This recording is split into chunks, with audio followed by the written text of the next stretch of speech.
by MLB Network. And that good young pitching that the Cardinals.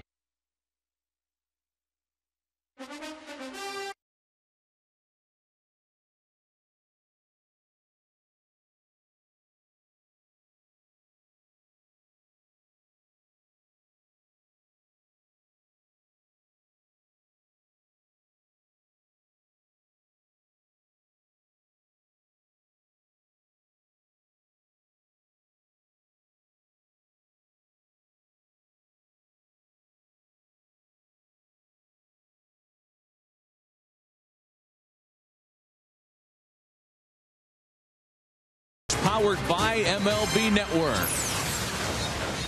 And that good young pitching that the Cardinals have brought with them on display here tonight. Struck out the side.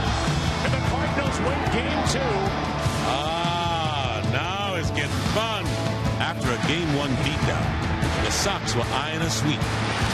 But the Cardinals had different ideas, capitalizing on a Boston's blooper to even things up. Tie game. Now the runner Jay down to third. The throw gets away, and the Cardinals will take the lead. So now it's back to St. Louis, where the home crowd is ready to rock. Beltran's back. 2 hits and now has the RBI.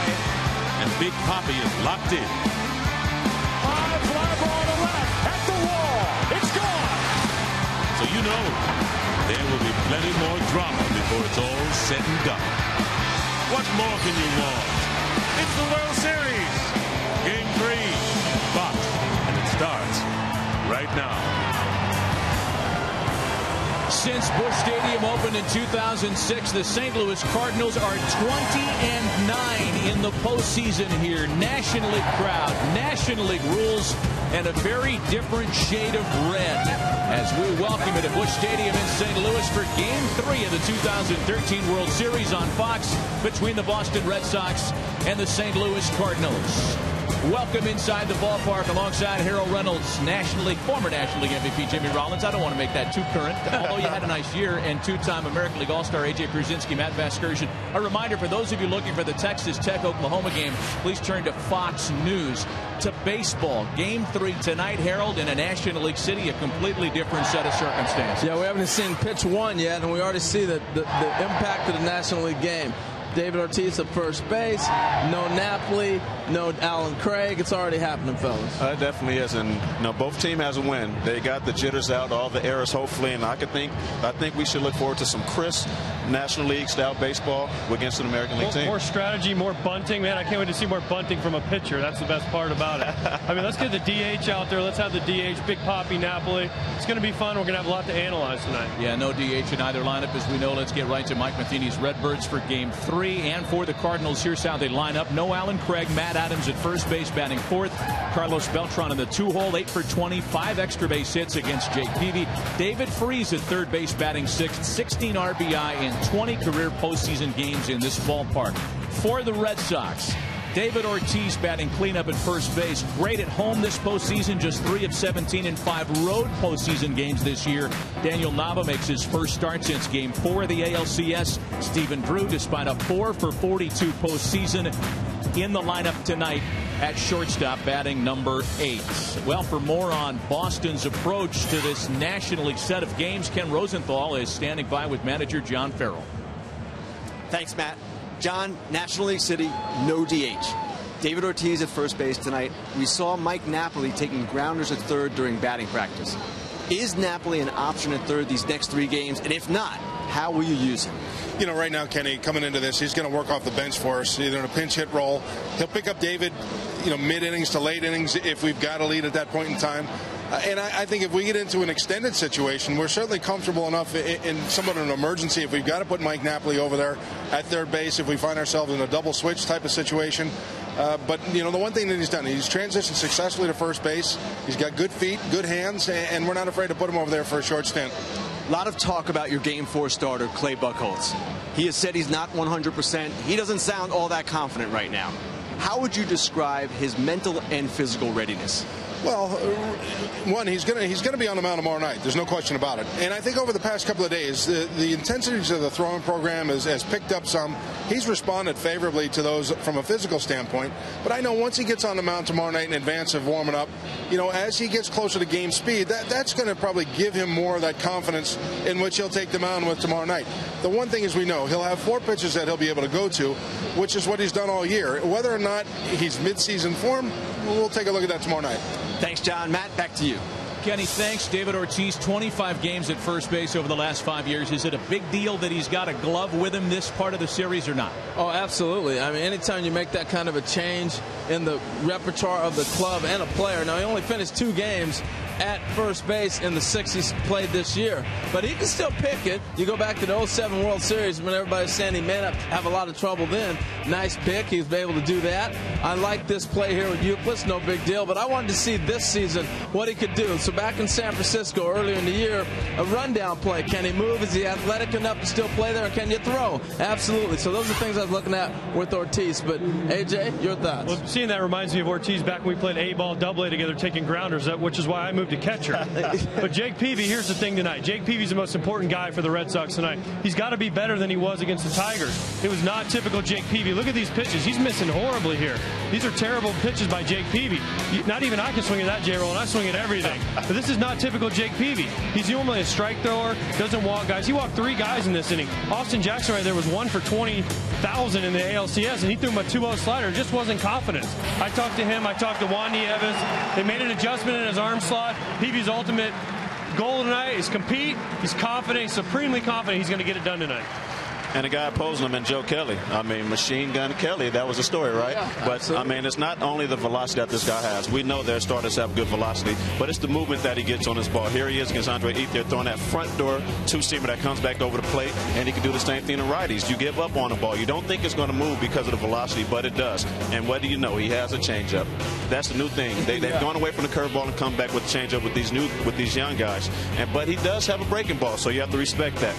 And it is nasty. Down and in. You swing over the top. He gets a lot of strikeouts that way with the fastball, changeup, curveball combination. He's a great arm. Joe Kelly ready for his World Series debut tonight. More young pitching after a quick break. Time for a quick timeout. But the success of the young guns on the Cardinals staff has not gone without the notice of at least one of the Redbirds' senior statesmen on the mound. These kids came in with great maturity, but great respect for us that have been around, and they're not scared. They enjoy taking the ball in this situation. They want the ball in this situation, and it's fun to watch them pitch.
Sponsored by the all-new 2014 Chevy Silverado. Strong for all the roads ahead. This Sunday, it's Game 4 of the World Series at 8 Eastern, and stay tuned during the 5th inning for the exclusive final trailer debut of the Hunger Games Catching Fire. It's all part of Catching Fire Sunday right here on Fox. Welcome back inside. Another reminder for those of you looking for the conclusion of Texas Tech and Oklahoma, please turn to Fox News. Back to baseball. Thursday's Game 2 St. Louis win was one for the record books, as it was the first time in World Series history the winning team's box score was made up entirely of multiple rookie pitchers, young arms that have been at the very center of the Cardinals' success.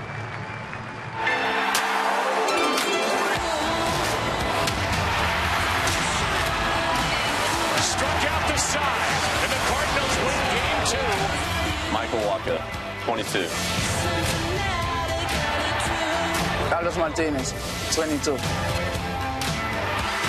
Trevor Rosenthal, 23. Joe Kelly, 20. No, I'm just kidding. Joe Kelly, 25. Testing. Trevor Rosenthal is on the mic. Trevor Rosenthal is on the mic. Carlos Martinez. Hey. I think if the guy's talented enough, I think age is just a number. People always want to say, well, he doesn't have the experience. I mean, that is true. But, I mean, if you're extremely talented, I think if you're 15 years old and you can throw 100 miles an hour, why not try to throw him in the big leagues? We have a lot of role models and guys like Chris Carpenter and Adam Wainwright that are still in the clubhouse, guys that will help us along the way.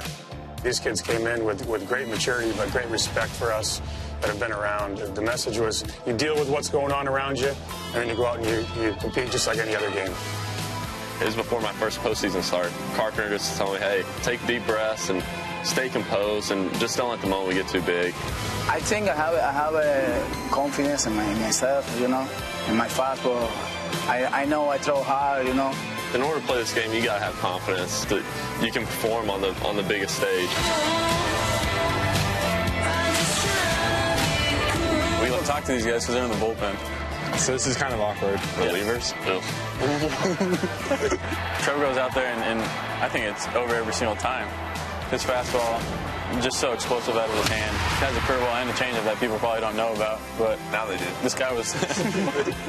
It's a great experience and probably something one day we look back on and realize how fortunate we were to be a part of this. Probably in the offseason and be like, wow, we have a good core group of young guys. We keep doing what we do, that you never know what could happen.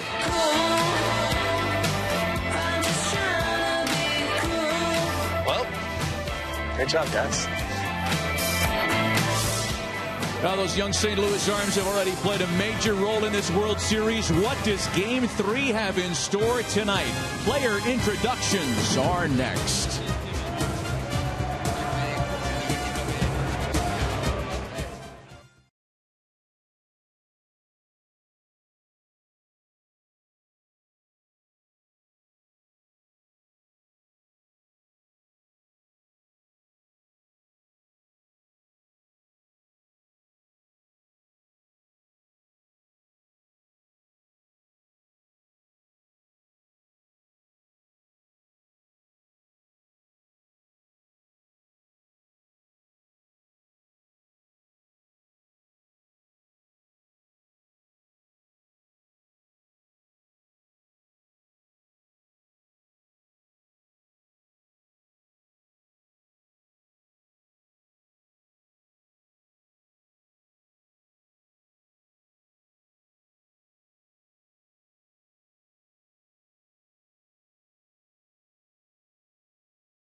show on Fox, powered by MLB Network.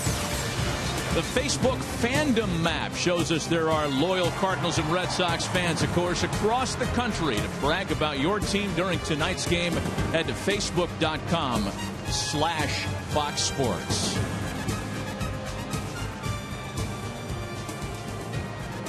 A relatively comfortable 59 degrees as we approach game time. Time now to send it down to PA announcer John Hewlett. It's now time to meet the starting lineups for both teams. Please welcome, from the American League champion Boston Red Sox, the manager, John Farrell.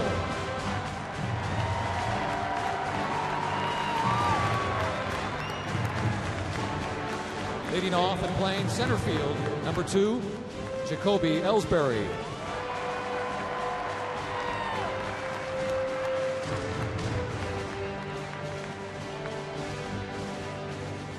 Playing right field and batting second, number 18, Shane Victorino.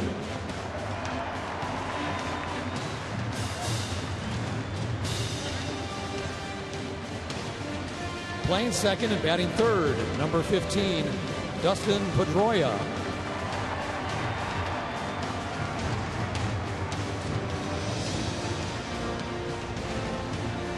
Playing first base and batting fourth, number 34, David Ortiz.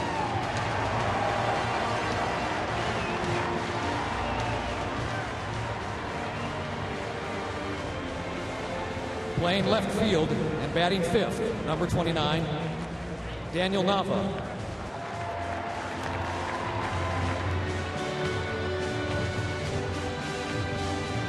Batting sixth and playing third base, number 72, Xander Bogaerts.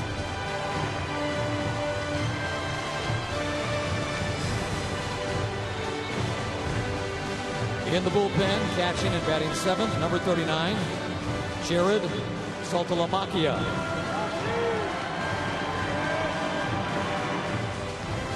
Playing shortstop and batting eighth, number 7, Stephen Drew.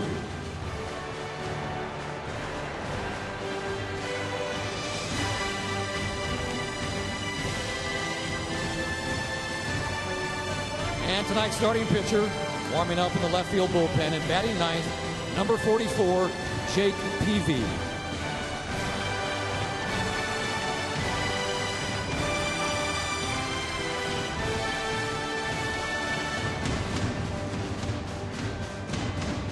And now, the starters for the National League champion, St. Louis Cardinals.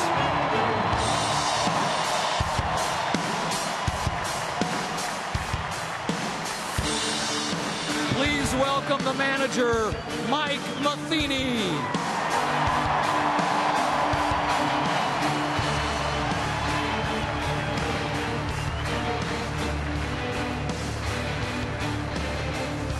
Leading off and playing second base, number 13, Matt Carpenter.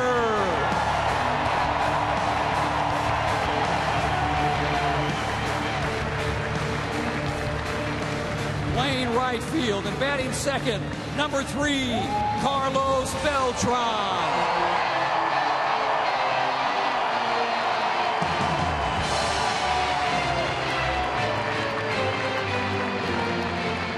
Playing left field and batting third, number 7, Matt Holliday.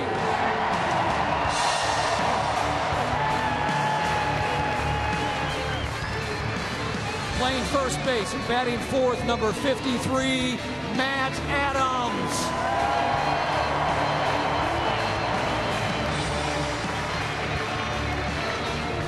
Catching and batting fifth in the bullpen, number 4, Yadier Molina.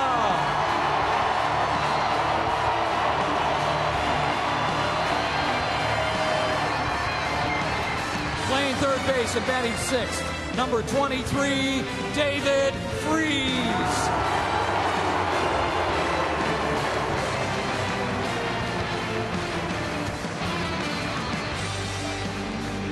Playing center field and batting seventh, number 19, John Jay.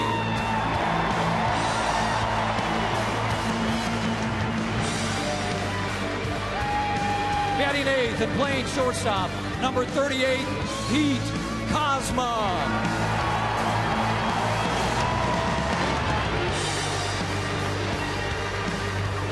And tonight's starting pitcher, warming up in the right field bullpen and batting 9th, number 58, Joe Kelly.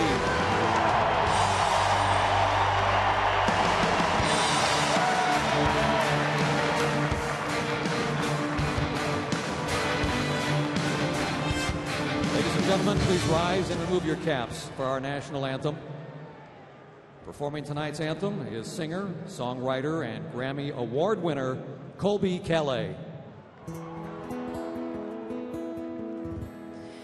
Oh, say, can you see by the dawn's early light what so proud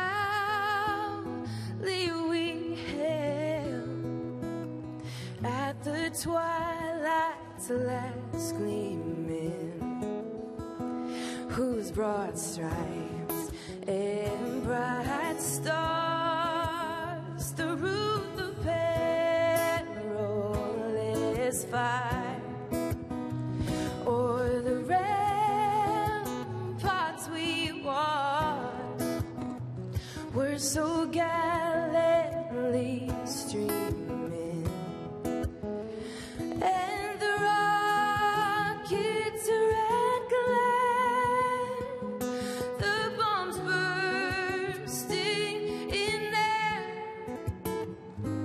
gave proof through the night that our flag was still there. Oh, say does that star-spangled banner yet wave o'er the land of the free and the home of the brave?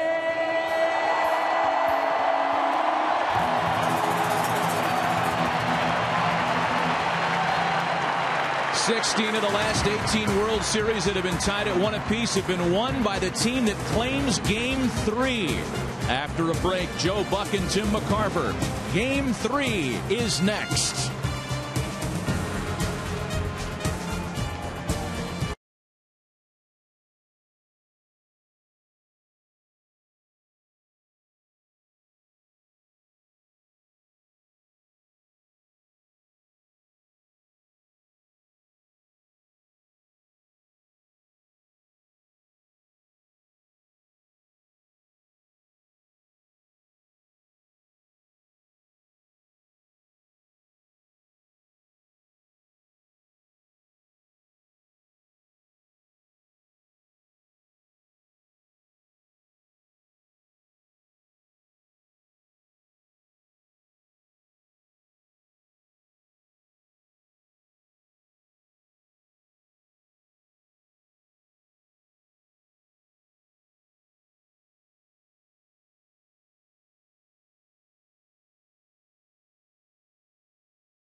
St. Louis, and welcome to World Series game number 3 here in 2013. And this matchup between the Boston Red Sox and the St. Louis Cardinals.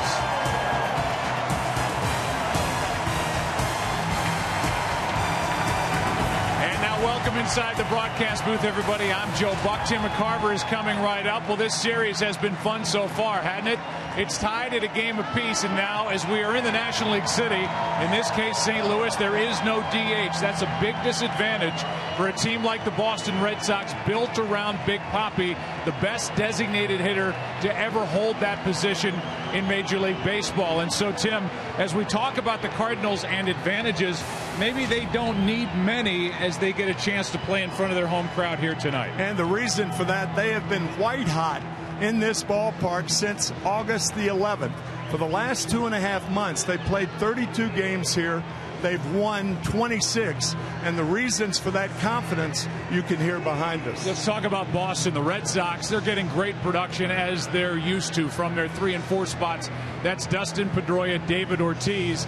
They need help in other spots in that lineup. Yeah, the first 2 games of the series, they've been top heavy. They need help from the bottom of the order. If they get that tonight and the top of the order continues at their pace, they're going to be tough to beat. You see what the bottom group has done, 6 through 9. So far in this World Series, 3 out of 30.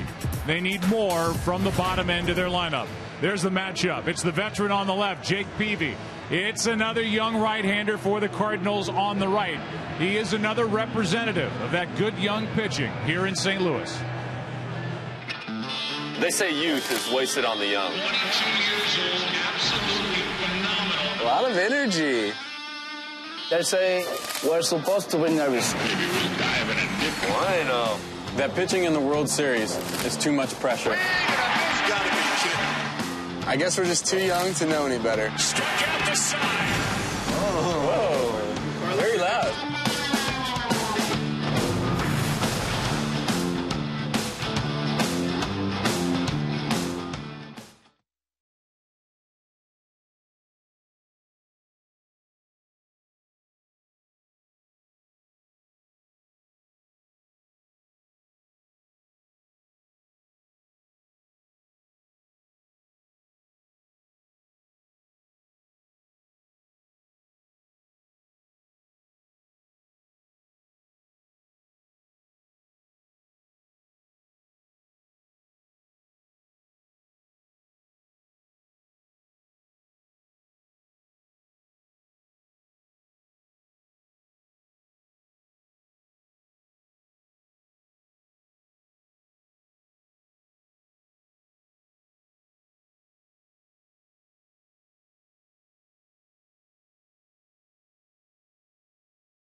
He's got plenty of personality. 25-year-old right-hander Joe Kelly.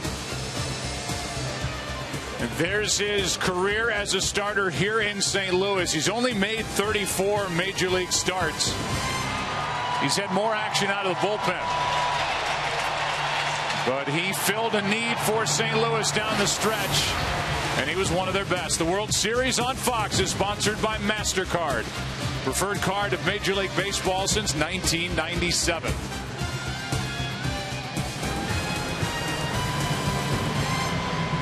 Cardinals will take the field. This World Series tied at a game apiece, and they're going to be let out by number 58.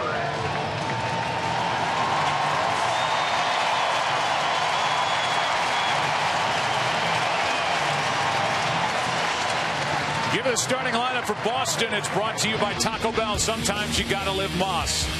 Jacoby Ellsbury leads it off. Shane Victorino, Dustin Pedroia. What a player, what a series. He's hitting third. David Ortiz at first base. Then it's Daniel Nava getting his first start of this series. Xander Bogaerts is at third. He moves up in the order with Saltalamacchia doing the catching. Stephen Drew is the shortstop.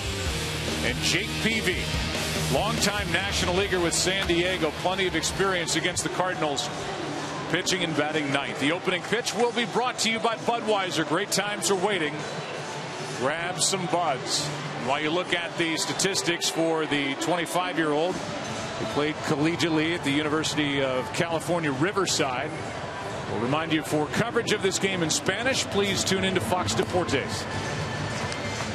You saw those 3 postseason starts added with those 31 regular starts, and he has only gone 7 innings 1 time in his career. And he's tough with runners in scoring position. Batters hitting only 161 against Joe. Take a look at the defense. And for the Cardinals, it's their typical alignment with Holiday, Jay, and Beltran in the outfield. David Freese, Cosma, Carpenter, and Matt Adams on the infield. Yadier Molina guiding another young pitcher. And tonight it's Kelly. The home plate umpire is Dana DeMuth with Paul Emmel at first base, Bill Miller at second, Jim Joyce at third. The crew chief is John Hirschbeck down the left field line, and Mark Wegner is out in right. As opposed to Fenway Park, this is just pretty much your typical layout. Typical dimensions. 375 in the power alleys and only 400 to straightaway center field. As in all ballparks, it carries better down the left field line and right field line. Ellsbury will lead it off. He'll be followed by Victorino and then Pedroia, and we'll see who gets the edge here as we play game 3 of this World Series, and Tim gives you his Ford keys to the game. It's just reiterating what we said during the open. Help from the bottom of the order for the Red Sox. They're only 3 for 30. That, of course, was with the DH 6 through 9. Tonight, of course, the pitcher hits ninth for both sides. The Cardinals play like you're at home. The reason for that, they are at home. They're 26-6 over the last 2.5 months in this ballpark, and it's going to be loud. 54-27 during the regular season here in the third version of Busch Stadium, where the Cardinals have been playing since 2006. Glad you're with us tonight. Interesting start to this World Series.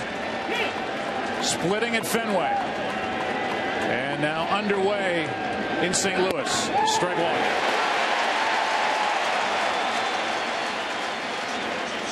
During the regular season, hit .298. 9 homers, 53 RBIs, a free agent to be.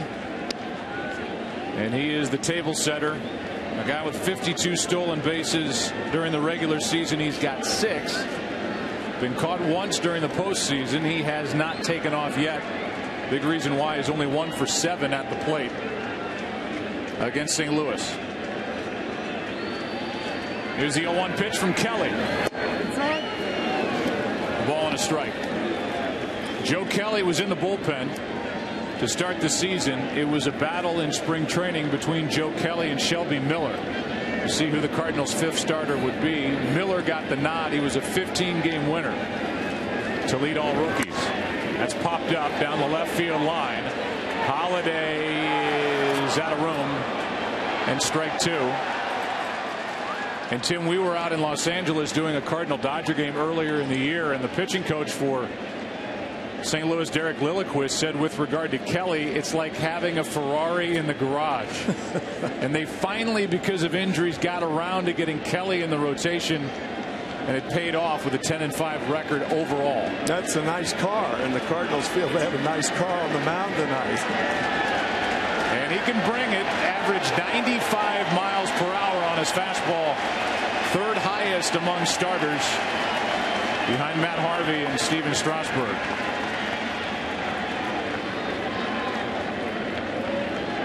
Ellsbury on 1-2. Strike 3 called, 1 away.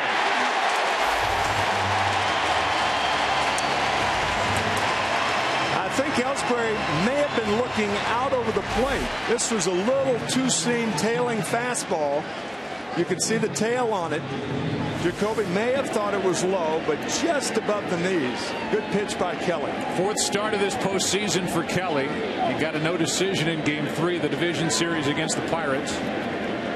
No decision Game 1 of the NLCS, but he pitched well against the Dodgers. A game the Cardinals won in 13 innings. Here's Victorino, strike 1, 98 from a charged up Joe Kelly.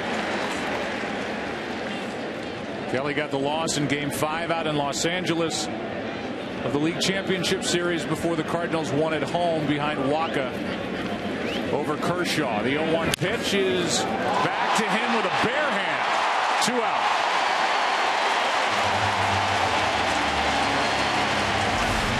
Organizations do not like their young pitchers to do this, but when it's not hit that hard, you can snare it in the air, and Kelly does that, breaking Victorino's bat. He was going to go after it with the glove, decided to use his hand. We showed you that little personality piece with Kelly as we came back from the break. He is loaded with personality. He really is. And there are some on this Cardinal team that'll tell you the best athlete, certainly the best athlete among pitchers, maybe on the entire team, is the guy on the mound. He's a good hitter, and he runs well. 2 out, nobody on. Pedroia at the plate. Strike 1.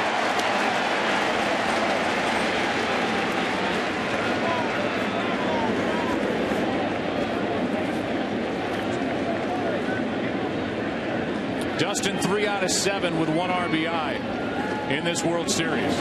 That's low. Pedroia, between interleague play and the at-bats he's had so far, is 9 out of 20 against Cardinal pitching. He waits for a 1-1 from Kelly, trying to get on in front of David Ortiz, who is red hot and waiting on deck. That's ball 2. The reason the Cardinals didn't get that strike call, it was a strike, but Molina had to move from the inside part of the plate to the outside. Catchers and pitchers usually, even though it might be in the strike zone, they don't get that pitch. 2-1 to Pedroia. 2-2. You talk about Pedroia and Ortiz, and look at what they've done in the World Series compared to that bottom line. What the rest of the lineup has done, the other 7 so far through 2 games.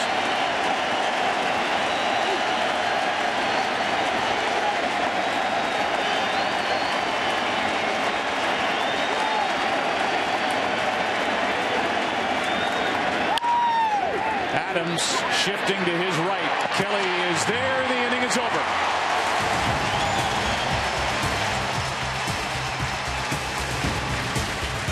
Ellsbury started it with a strikeout, and after a half in Game 3, no score.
Gotta live Moss.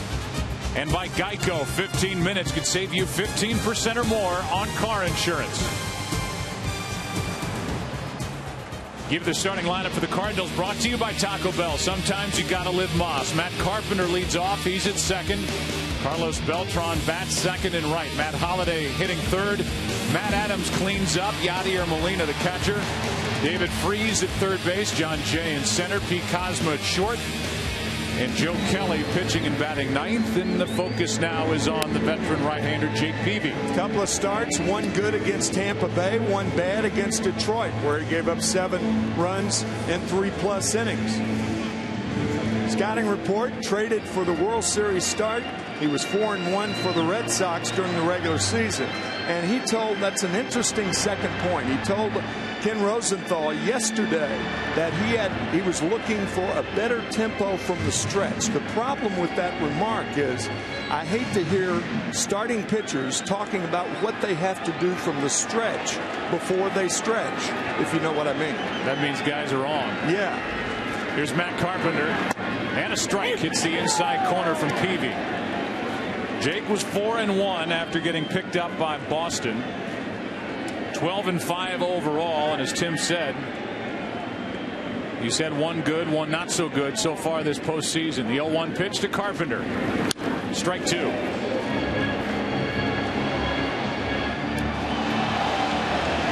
Fifth career postseason start for Jake Peavy. He's 0-3 overall. And 0-2 in his career while with the Padres way back in 2005 and 2006 against the Cardinals in the division series. Here's the 0-2. And talking to Jake's manager, John Farrell, he said he thought, and Jake thought, after they got together after that start against the Tigers in the ALCS, that he was just trying to be too fine. Too fine, too early. Here's his 1-2. Carpenter fouls it straight back. When you're too fine too early, you run the counts into the hitters' counts, and that's when they unload. That's why you hear it over and over and over again. Strike 1 is the biggest pitch in the game, and Jake was not doing that against Detroit. Walked 3 batters in the second inning of that rough start. The 1-2 pitch is hit into right. A base hit. That'll bring in Carlos Beltran, and we'll take this broadcast down to Ken Rosenthal. Thanks, Joe. Beltran did receive another pain-killing injection today, but overall he told me that he is feeling better, has greater range of motion. One thing, though, he is more comfortable batting right-handed than left-handed. He said his bat is dragging from the left side, but here he is batting left-handed against Jake Peavy. Yeah, it's the right rib cage pulling from that front side, and he bats with a shift on the infield. Playing Beltran to pull, bad ribs and all, and a breaking ball is a good one from Peavy, strike 1.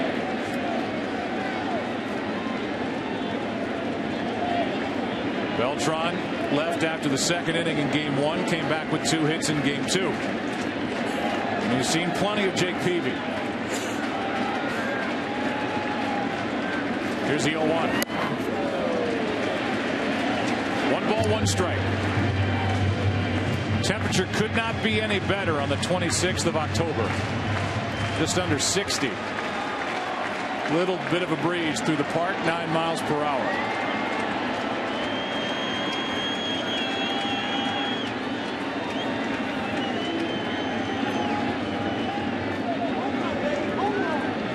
The 1-1. Over but low, ball 2. Peavy is a fiery guy and somebody who will yell at himself while he's out there on the mound trying to pump himself up. 32-year-old right-hander from Alabama. The 2-1 bounces in, 3-1. I'm surprised in a double play situation that Jake is throwing 3 out of the first 4 pitches curveballs. You don't get ground balls from curves, you get them from sinkers. Juan Nieves, the pitching coach. Beltran with a count in his favor. Just trying to drop one down and got Adam at first.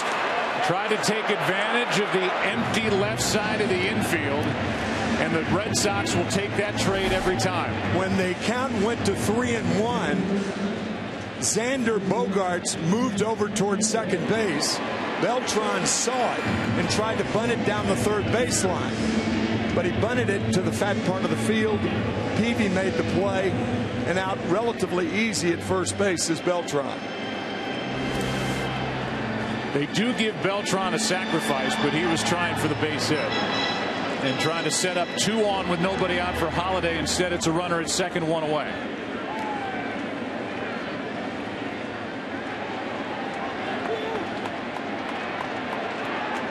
Now they play Holiday to pull. And you can see with these last 2 batters, they are opening up the off side of the infield. Yeah, and Holiday can hit that offside too. He can hit the ball on the ground through the right side. Instead, he rips one foul outside third, strike 1. The reason I marked those 3 outfield positions, it's not uncommon for the infield to play a hitter to pull, and the outfield, look at the center fielder. He's about 3 or 4 steps over to right center field. That's not unusual defense at all. Peavy trying to get around the leadoff hit by Carpenter. He's at second, 1 out, the 0-1 pitch. That's into right. That is down for a base hit. Victorino plays it. Here comes Carpenter. Cardinals lead 1-0 in game 3.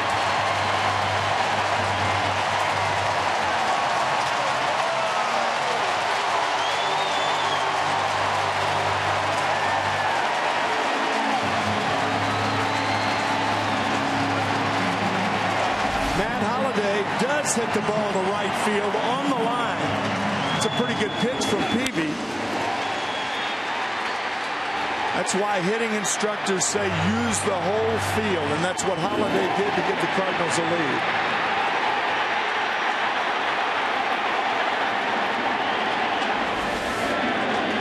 Now it's Matt Adams. Runner at first, 1 out, a run in, a ball up and in. Matt, more than any other Cardinal hitter, is a low ball hitter. National League pitchers try to pitch him inside, but if you miss at the waist inside and lower that ball, Adams lowers the boom. Tremendous power. Right side base hit.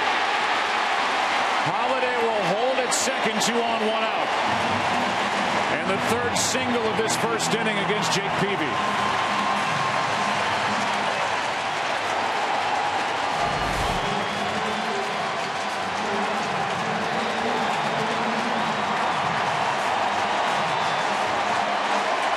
John Farrell told us about 3 hours ago that tonight is the night.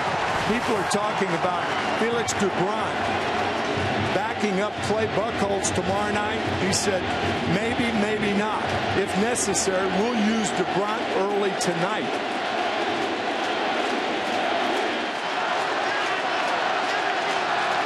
It's funny, as you started to say that, I shot a look out into the Boston bullpen. It's not going to take much more to get Doubront up. Not after Peavy's last outing against Detroit. Here's Yadier Molina, 2 on, 1 out. Line drive, base hit. Holiday will come to the plate. The throw by Nava cut off, 2-0.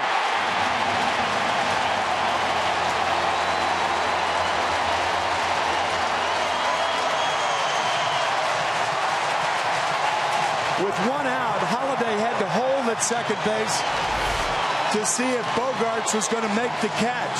That's why he had a late break. He didn't know that the ball was that far away from Bogaerts. So a late break, he scores. Not a good throw by Nava. And they start to move around in the Red Sox bullpen. Yeah. Juan Nieves comes out to talk, as Peavy has been hit with 4 singles.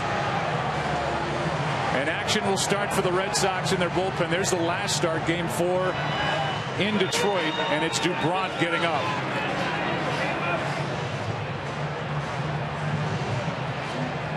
This for the Cardinals, the first time they've scored in the first inning this postseason. It's a 2-0 first inning, and now 2 on 1 out for David Freese.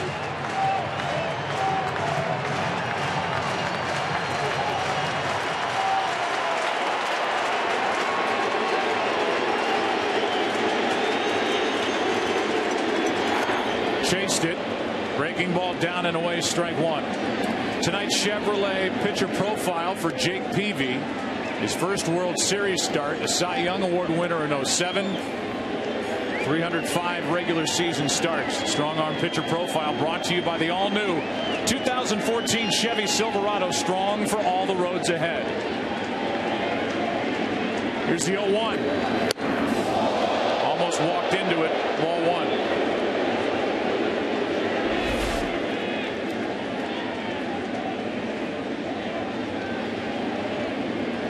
Slider away, fastball inside. Red Sox infield looking for the double play ball. Line drive into right at Victorino, 2 out. Hard hit ball, out number 2, and John Jay will be the batter. 5 of the 6 balls hit in this inning hit very, very hard. Even the ones on the ground, and then the bunt by Beltran, the only one not hit on the bunt. Here's Jay, who's 1 for 6 in this World Series to this point. He had a big hit, though, in that 3-run rally in the 7th inning in Game 2. He followed a walk to David Freese. Cardinals took the lead in that 7th and then hung on for the win to even the World Series.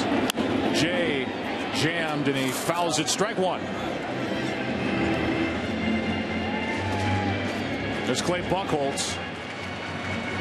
He was talked about fatigue or a dead arm phase he's going through after 3 months on the disabled list. He's scheduled to get the ball tomorrow night in Game 4 against Lance Lynn. Here's the 0-1. Just inside, ball one.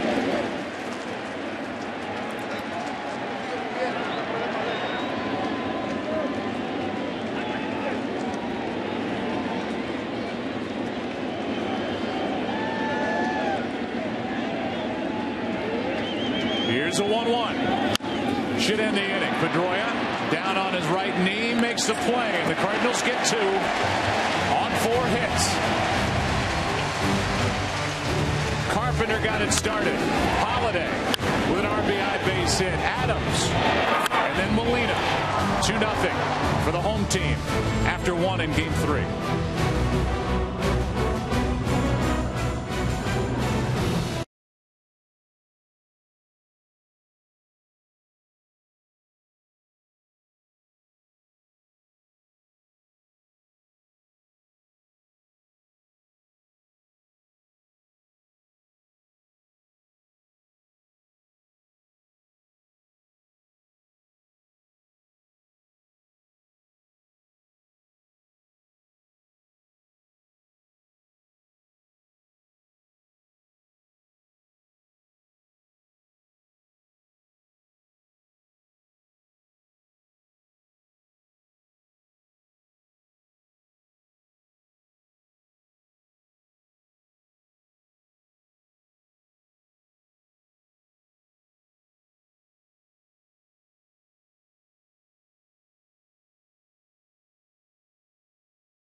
the start he's had to this World Series. There, the numbers, they're getting better as we go through this postseason. Now 5 home runs.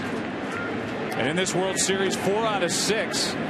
And 2 of the 4 hits have left the park.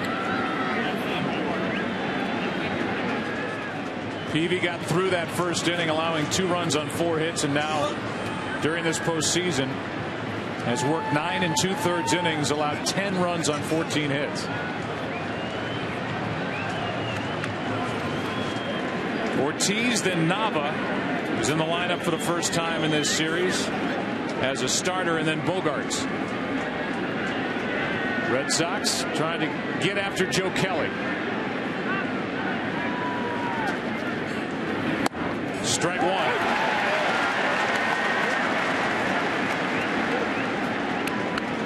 No DH, so Napoli is on the bench to start. You can bet we'll see him before the end of the night. Ortiz gets the chance to play first base. The 0-1. Defensively, John Farrell not worried at all about David Ortiz. Doesn't have the range of Napoli, but knows how to handle the position. They used to ask Dick Allen, who was a great hitting first baseman, how you play defense on first. He said, defense, swing the bat. That's how David Ortiz is playing first tonight.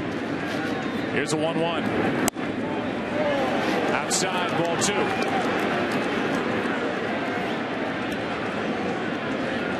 That said, Ortiz has hit .238 while playing as a first baseman.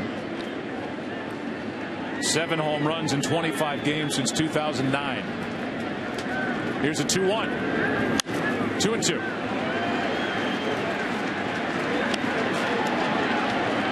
I think Kelly's going to have to elevate the ball to Ortiz.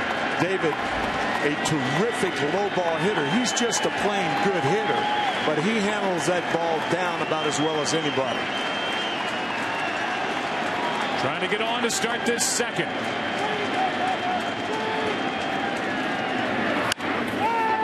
On the ground to Adams. 1 away.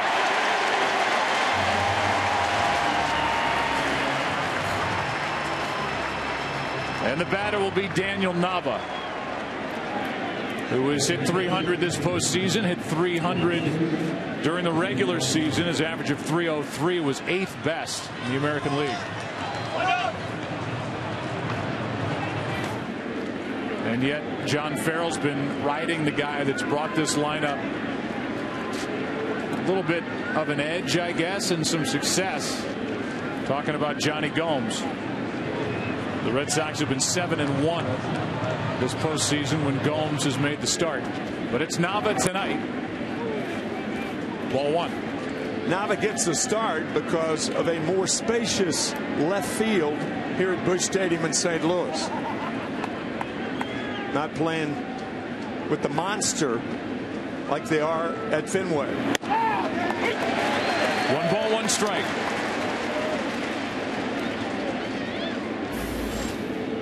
The journey for Daniel Nava to get to this spot, to work his way to become a .300 hitter in the big leagues. Remarkable. It's just unheard of. And he is testing Carpenter, who gets the out. What a play by the first-year second baseman. 2 out. Not only to come up with it, but for Carpenter to have the wherewithal to throw from his knee to get Nava.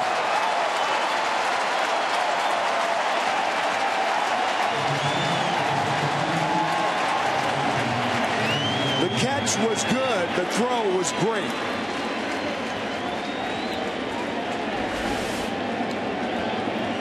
And now 2 out, nobody on for Xander Bogaerts.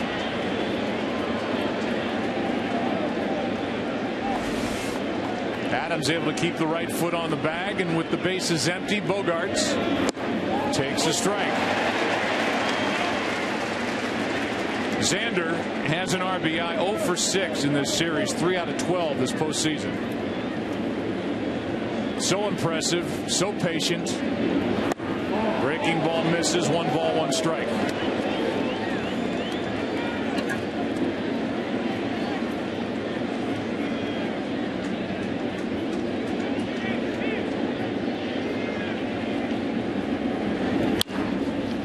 That's Kozma to his left. And the end of the top of the second. How will Peavy do in the bottom half? Kozma, Kelly, Carpenter coming up. 2-0 St. Louis.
Official pair of Major League Baseball. Great times are waiting. Grab some buds. The world famous Budweiser Clydesdales. Bring a smile to your face. Do they not? Just majestic watching them go around the warning track as they do in St. Louis on opening day and during the postseason as Kozma takes a ball inside. It'll be Kozma, then Kelly, then Carpenter against Jake Peavy, and we'll see if here in the second Peavy settles in a bit after allowing 2 runs on 4 hits in the first. Should have the first out here on a pop-up right side for Pedroia. Obviously a little more wind than what the flags are showing. 1 out. In the first inning, too much in the middle of the plate to Carpenter. Good pitch to Holiday. Matt Adams, so 3 of the 4 hits in the middle of the plate, and Jake Peavy, most pitchers can't stay in the middle of the plate, but a guy who doesn't throw hard like Peavy's got to use outside inside. Here's Joe Kelly, who has a hit this postseason, hit 152 during the regular season. Good pitch from Peavy, strike 1.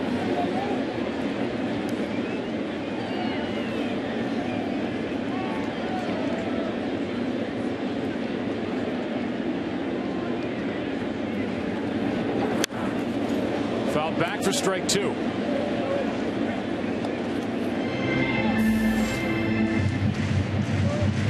Erin Andrews is with us tonight. We'll check in with her after Kelly does something here with 1 out, nobody on before Carpenter bats.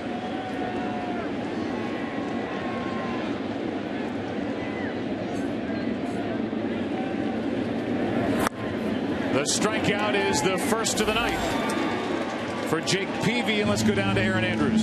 Well, Joe, a very calm, quiet Jake Peavy here in the dugout in between innings versus what we saw on the mound. As you mentioned, he's a guy that's very fiery, barks at himself, screams at himself. Talked to his catcher, Jarrod Saltalamacchia, about this, and he said with a guy that gets as fired up as him, you really have to pick your points when you go talk to him. Jarrod told me when he used to face Jake and he was on another team, flat out scared him. And then when he came to the Red Sox, the first couple times he was like, I don't know what to say to this guy. But he realized very competitive, just got to channel it the right way. Aaron, thanks. Yeah, I would imagine somebody as fiery as Jake can get a little too pumped up and the stuff can flatten out. As Carpenter, who singled and scored his first time, waits for the 0-1.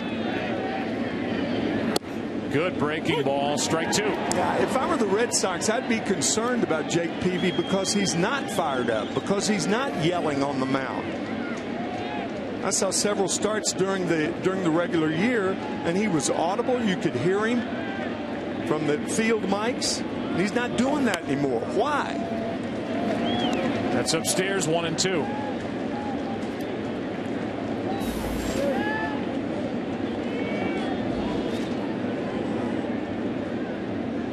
Carpenter hit .318 during the regular season, hit .360 in this ballpark. That keeps it at 1-2. That home average of .360 was the best in the National League, second best in baseball, behind Miguel Cabrera, who hit .366 while playing his home games in Detroit. Pretty good hitter. The best. 2 out, nobody on. A 1-2 pitch to Carpenter. Good pitch in on the hands. A pop up. Bogarts wants it, but it's the veteran Drew who hauls it in. And the inning is over. Let's go to the third inning. Game number 3. More Clydesdales for you. With St. Louis up 2-0.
Only Ford gives you EcoBoost, fuel economy, and a whole lot more. Shoulders is encouraging Boston Red Sox and St. Louis Cardinal fans to tweet #whiff along with their MLB club's Twitter handle for every strikeout throughout the World Series. The fan base with the most #whiffs will receive a donation to their local RBI leagues. RBI, by the way, is reviving baseball in the inner city, which is a great initiative that MLB has been behind. First pitch, a strike to Saltalamacchia. And now a ball that misses outside. 1-1. Red Sox looking for their first base runner.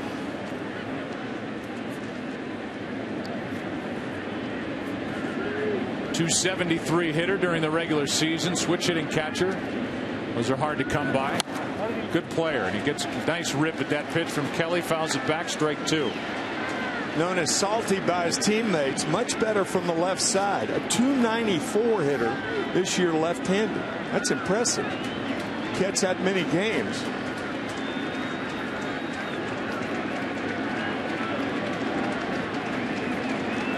He waits for a 1-2 from Kelly, who has one strikeout. And he runs that in on his hands. Fouled away. Still 1-2. Saltalamacchia, then Drew, then Peavy.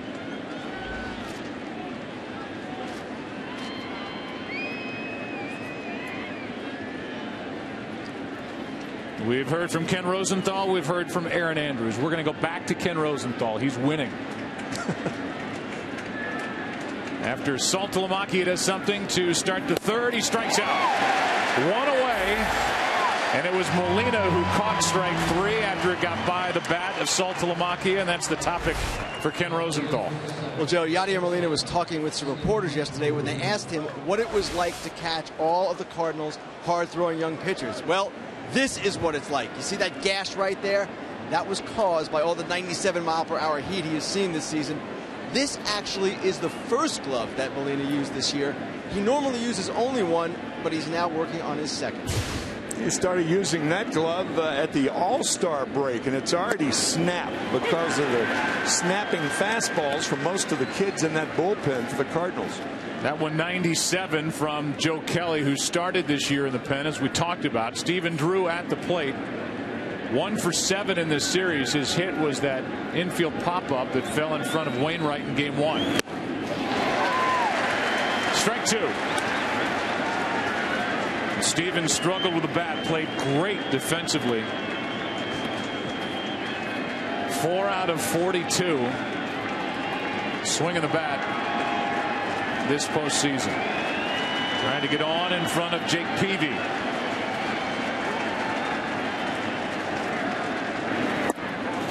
Just missed. Ball 1.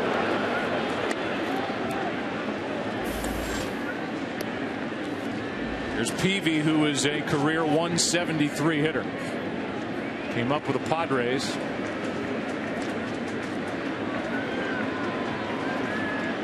Now the 1-2. Out of play. Watch the glove of Yadier Molina with this replay look. That's why that leather is tested. Takes a beating. So does that hand, which is what you've always talked about, why it's hard for catchers to maintain an average during the course of a long year. Here's a 1-2. 2-2. It's because of that constant pounding on that bone right below the index finger. It burns at times. And a lot of times, for a catcher, your third and fourth and fifth at bats, if you hit that many times in a 9-inning game, become giveaway at bats, lazy fly balls the other way. It's very difficult to hit with your left hand swollen like most guys are. Another strikeout. That's back to back for Joe Kelly. 2 out. Curveball out of the strike zone. Teasing curveball from Kelly gets Drew.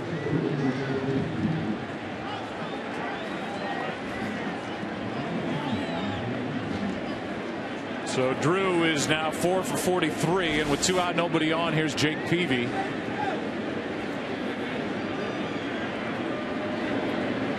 And here's Joe Kelly. And there's a 2-hopper to Carpenter. Red Sox, no base runners through 3. Bottom of the 3rd. Part of the order coming up. 2-0 St. Louis.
Roberto Clemente Award presented by Chevrolet. The award is handed to a player who best represents Major League Baseball through sportsmanship, community involvement, and outstanding on-field performance.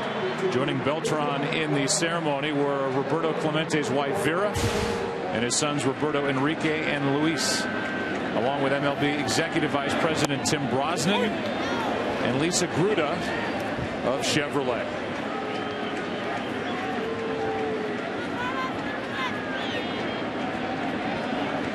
Carlos Beltran has dedicated himself to helping those from Puerto Rico. And he's become very involved in the community here in St. Louis in his 2 years here. That is a rocket foul down the right side of the count. 1-2. Carlos and his wife built an academic academy in Puerto Rico, winning the Roberto Clemente Award. The proud Puerto Rican Roberto Clemente, 12, died December 13th, 1972, after he got his 3,000th hit against John Matlack. Not the 13th, the 31st. That was New Year's Eve of 1972. 3,000th hit and 3,000 on the money from John Matlack at the end of the season. What a proud guy Bobby was. His friends called Roberto Clemente Bobby. What a player. 12 gold gloves. 15-time All-Star out of his 18 years. MVP in 1976. In the Hall of Fame in 1973. Here's a 1-2. Pitch is down. The Hall of Fame waived that 5-year waiting period, as they did for Lou Gehrig, to induct Roberto Clemente at Cooperstown. Reaching for it. It's a foul ball. That's what happens when you get ahead. You can get a great hitter like Beltran to swing at a ball out of the strike zone. But if you're not ahead, he won't do that. May sound simplistic, but that's the never-ending battle between the pitcher and the catcher. That cupped bat, that hollowed out end in that last pitch was fouled right off the very tip, the edge of the bat. Beltran, his first time up, was looking at this very shift. He had a man on Carpenter, nobody out, and he tried to bunt to the left side. As Tim said, he bunted it too close to Peavy and was the first out in a 2-run first inning. The 2-2 pitch. Full count.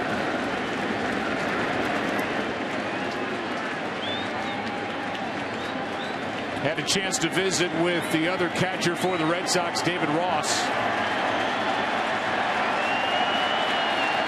During the break, a strikeout starts the inning. And the second strikeout for Peavy. And the first question for David Ross was what he and the bench were seeing from Peavy so far tonight. It looked like they came out ultra aggressive, you know, and got on him real quick and looked like I couldn't really tell from the dugout, but watching the replay, looked like some balls over the middle and some sinkers coming back over. Looked like Holiday hit a good pitch. He likes the ball out over, so he pulled the first one. Some people thinking they could go away. You know, but he's a competitor. You know, hopefully that's all they get. That's what we're looking for. Their kid looks pretty strong, though. Yeah, Tim made a point while we were watching Peavy. Typically, you see him out there yelling at himself. Do you get the same sense that there's that intensity with Jake right now? Yeah, I mean, this environment too. I'm sure he's amped up enough already as it is. So, you know, knowing Peavy, he's probably trying to calm himself down a little bit. You know, it's a fine line. I run on that adrenaline a little bit too, and sometimes if I get too amped up, you know, that blood rushes to the head. I might pass out on me. So maybe Peavy just try to stay that same way. But it helps that nasty beard grow. How about that thing? All right, thanks. Thanks, guys.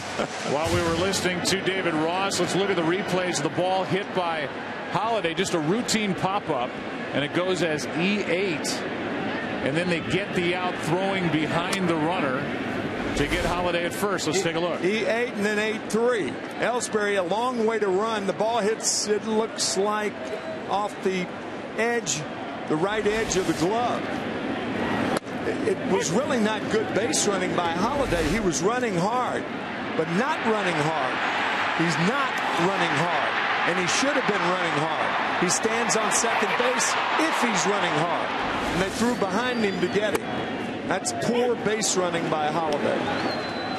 So he was watching. You saw Ellsbury take his eye off the ball for a moment, looking to see if one of the infielders was going to come out and make that catch. There's a little more wind than I think the flags would indicate. We've seen guys stagger under pop-ups, and now a strikeout ends the inning, and Peavy is getting his legs underneath him here as we go to the fourth inning of Game 3. He gave up 2 in the first, and with that, with the top of the order coming up, Cardinals lead at 2-0.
Fan, you got to get DirecTV. And by the Galaxy Note 10.1, the next big thing is here. Up above, aerial coverage of tonight's game provided by DirecTV. If you call yourself a sports fan, you got to get DirecTV. Call 1-800-DirecTV. Jason Mott, who is rehabilitating from Tommy John surgery and the closer for the St. Louis Cardinals, such a big part of it in 2011. It's got to be killing you to not be a part of this World Series. Yeah, no, I mean, you know, it's one of those things. It's definitely tough, but you know, I get a front row seat to go out here and watch these baseball games, and you can't beat it, man. You know, these guys have been fun to watch all year. So many people now are aware of what you guys have in your bullpen. I mean, it's eye-popping with the youth and the talent that's coming out from behind that outfield wall. No, it's crazy. I mean, you know, we got a little look at Rosie last year, and then you know this year was Rosie. It's all with Segrist, with Martinez coming up, and then the addition of like Axford and stuff like that. And you got guys, and even a guy that's not on the roster right now, Sam Freeman. You know, we got a couple guys out there throwing, you know, 95 to 98 to 100 miles an hour, and that's never bad to have. They give a base hit to Jacoby Ellsbury, and that's the first of the night for the Boston Red Sox. They have their leadoff man on with Shane Victorino digging in. So the first base runner of the night is Ellsbury, a guy who stole 52 bases during the regular season, has 6 so far this postseason. And Joe Kelly has to work out of the stretch for the first time tonight. Here's Victorino, hit a comebacker in the first inning that Kelly fielded with his bare hand. And a check on Ellsbury. And even though we saw Kelly field that ball with his bare hand, Jason Mott, that's just a reaction. It's tough to take that away.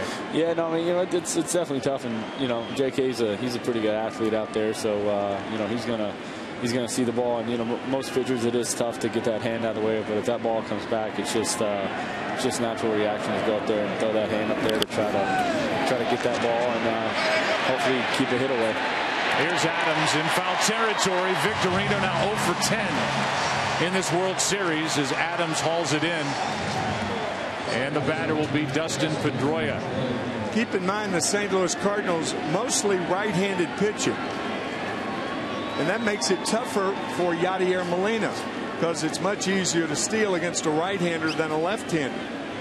But not an attempt yet in 2+ games by the Red Sox. Yeah, he's pretty good back there, I think. Yeah. 5-time Gold Glove Award winner Yadier Molina flashes the signs. Kelly has it. Pedroia takes a strike. And what a luxury for all that young pitching we talked about, Jason Mott, to have a guy like Molina behind the plate. Yeah, you know, having a guy like Yadier back there, you know, he makes you probably more confident in yourself than you probably are out there on the mound. He goes out there and, you know, whatever sign he puts down, you know, it just makes it simple, and I just have to execute my pitch. And, you know, he does a lot of his homework of watching videos and, you know, watching these guys and getting a good game plan. And, you know, it makes it easy when it's just go out there and one thing's on your mind, you have to execute that pitch.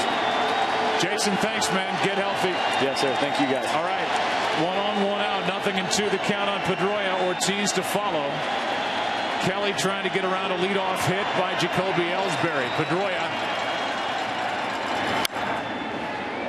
spoils the pitch, and you said it, and we'll say it again. There aren't many better hitters, if there are at all, in baseball than Dustin Pedroia with 2 strikes. 283 hitter with 2 strikes. Think about it. In neither league did anybody hit 300 with 2 strikes this year. He's a grinder. Is he ever? Does not give up, and it's a lot of plate coverage with 2 strikes. Runner at first, 1 out. Ellsbury had a big lead that time, and Kelly checked on him.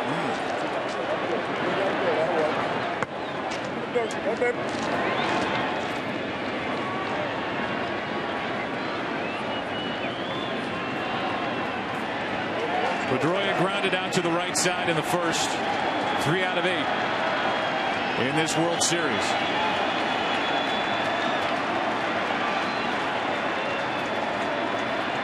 Kelly's 0-2 pitch. In the air to center. Jay back.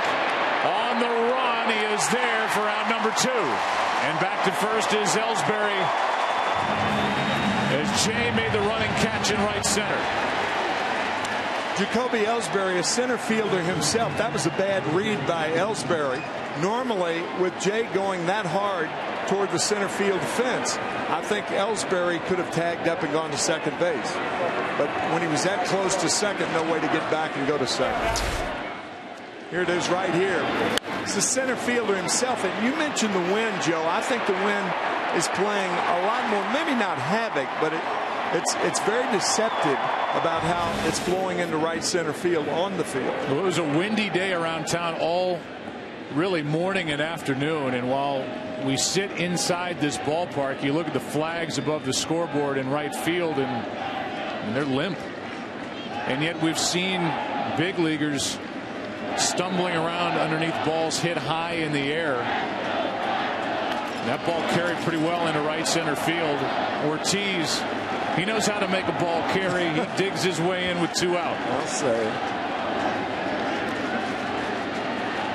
Grounded out to first. Leading off the second.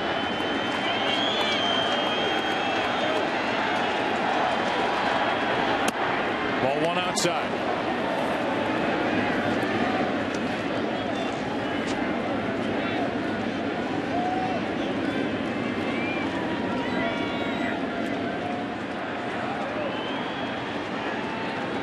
Ellsbury reached on a ball that Matt Carpenter could not corral to his left on a diving try.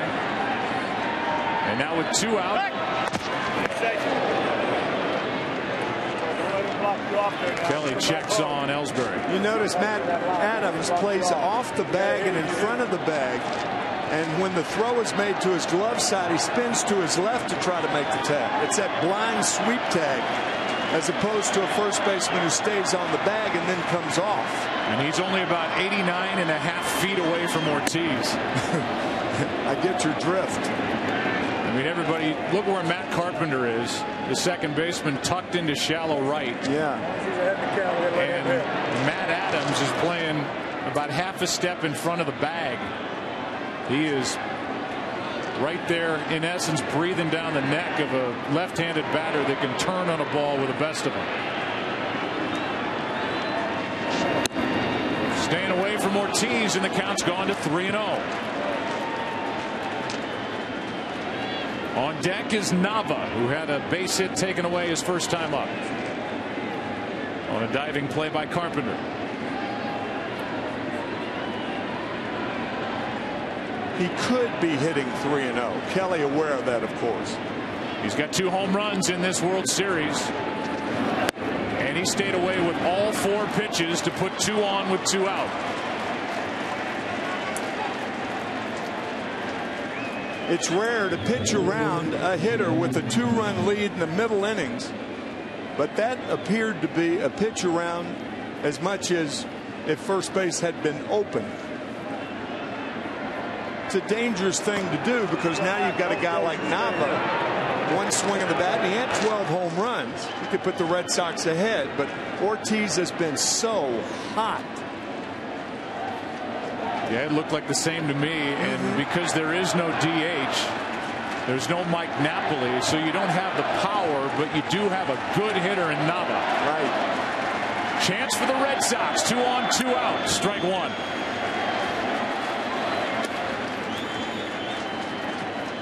A leadoff hit.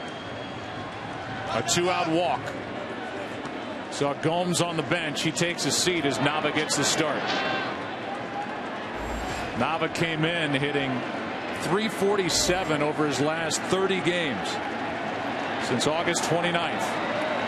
Good guy up for the Red Sox, down by 2.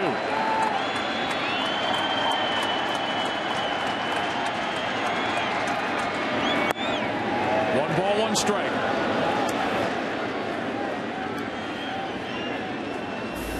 Nava, who's a switch hitter, has just owned right-handed pitching. Over that same 30-game stretch, he has hit .372 against right-handers.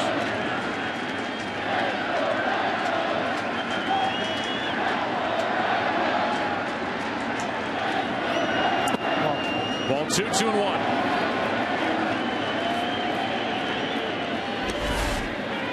So Kelly's thrown a fastball, foul back. Good play by Molina. And then a curveball, and then the changeup. That's the first changeup Kelly's thrown tonight.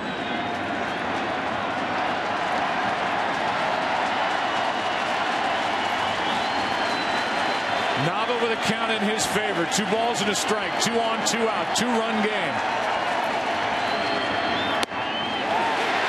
Breaking ball for strike 2. That's a good pitch. Most hitters looking fastball here, and he got the curve to even the count.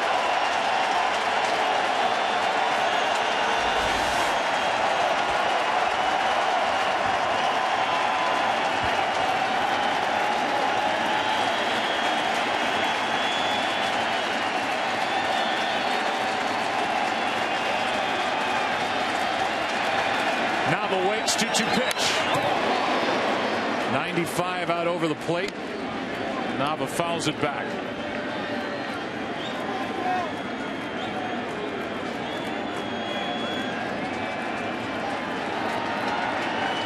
Came into this game, Nava, with only 2 at-bats since Game 4 of the ALCS, and now Yadier Molina will go out and talk. Mike Matheny telling us before the game, sometimes in situations we'd rather Molina go out there than send the pitching coach or have the manager go out. Sure. That's what they think of Yadier Molina and his leadership behind the plate, as he wanted to make sure with Kelly.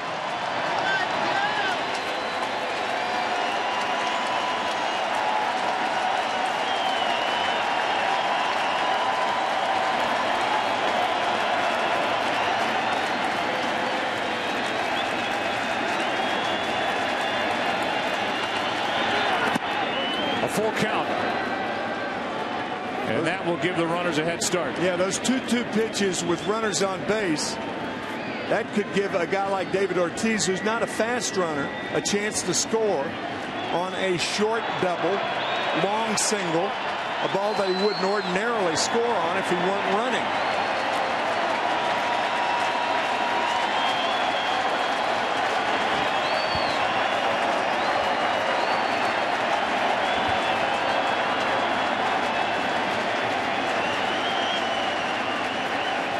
Runners go. Nava strikes out.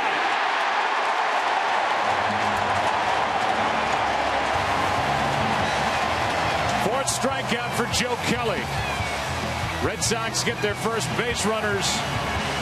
Still looking for their first run. Bottom of the 4th inning, Game 3. Cardinals batting up 2-0.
Jake Peavy has settled down after a 2-run 4-hit first inning.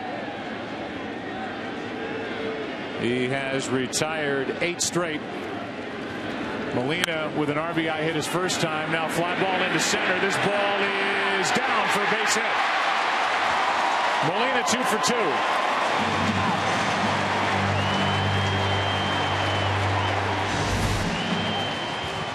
Jacoby Ellsbury breaking back that first step back. It's tough to tell whether a hitter hits the ball on the fat part of the bat or not. Molina hit that down off the end. Ellsbury broke back temporarily, and then by the time he broke in, even a guy with the speed of Ellsbury couldn't catch the ball off the end of the bat. Now David Freese, who lined out to right his first time, hit it hard, caught by Victorino. Ball 1 down and away. Joe, you remember that second point of the scouting report with Jake Peavy telling Ken Rosenthal yesterday, I'm trying to find tempo from the stretch. Well, 3 of the 5 hits in the early innings were from the stretch. So he's in that position again, and that's how the Cardinals scored in the first inning when Jake was stretching. That's a strike. And he had to deal with that right away after a leadoff base hit by Matt Carpenter.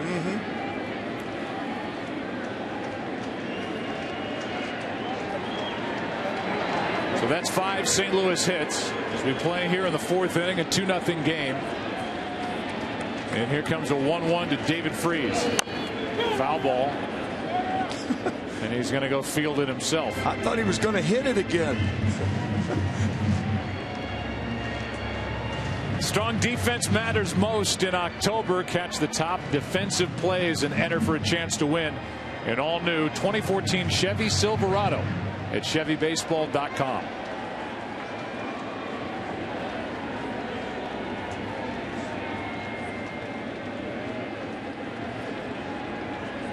Here's a 1-2. 2-2.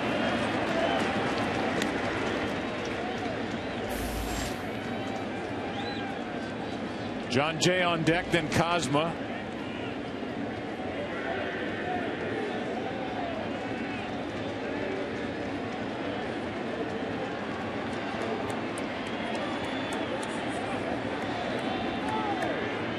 Freese 1 for 7 in this series, and he fouls it back.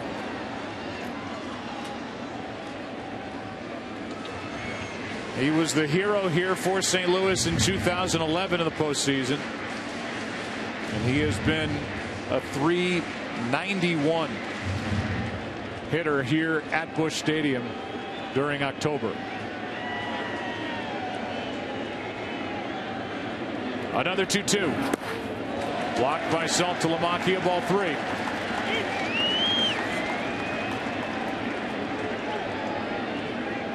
Cardinals with a 2-run lead. You take more chances when you're ahead. Molina will probably be running. It's up to Freese not to swing at the ball out of the strike zone. Molina and David Ortiz talk it over at first base as Molina takes his lead. There he goes on ball 4. And it's 2 on with nobody out as Peavy walks his first of the night. And that will cause the phone to ring out in the bullpen for the Red Sox. So 3 of those hits from the stretch, now a walk from the stretch.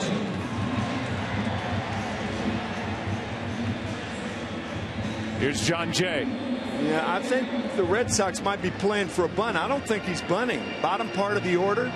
Why bunt for your 8th place hitter and the pitcher? The National League changes everything. Brandon Workman is the right-hander getting loose.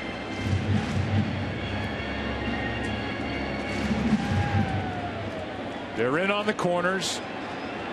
And your point is Cosma's next and then Kelly the pitcher. Yeah. If I'm the Cardinals, I don't bunt here. Up the middle, a base hit. Molina is held late. And he's able to get back to the bag. The bases are loaded, nobody out.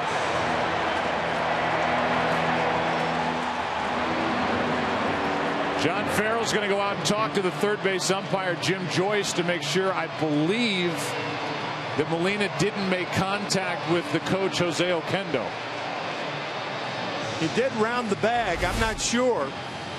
It is illegal for a third base coach to physically hold up a runner.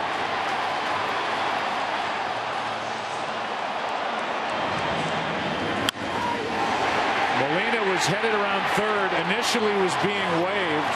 Oquendo stopped him and then directed him back to the bag. Yeah, there was no contact there. None. Nobody out. That's why he was held up. Contact there, though. And now the bases are loaded with nobody out. A hit, a walk, a hit. Here's Pete Kozma. Ball one. Kozma's only 5 out of 30 this postseason, but 2 out of 3 with runners in scoring position. He's got the bases loaded out in front of him and nobody out here in the fourth.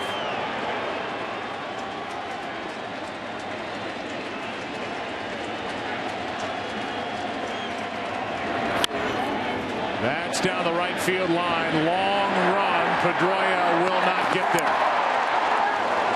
But not without his usual great effort. This happened in a hurry. And you can bet that John Farrell would love to have Workman ready prior to this at bat. Now Oquendo coming down to talk to Kozma as Workman gets ready fast. That's an interesting conversation. There's nobody out. The chance of a squeeze with nobody out is usually remote unless you have the pitcher hitting or the pitcher following the guy at the plate, which is the case with Kozma. Teams don't like to use the squeeze with the bases loaded because it's a force out at the plate. There's no tag necessary. That's right. And with nobody out, you really have 2 chances. But with the pitcher coming up next, there's a chance that if Kozma makes an out, the pitcher's hitting with 1 out. A lot different in the National League. Again. Good pitch from Peavy as it tails back for strike 2. Peavy's trying to hang on here in the 4th inning. He has struck out 3. He'd like number 4 right here.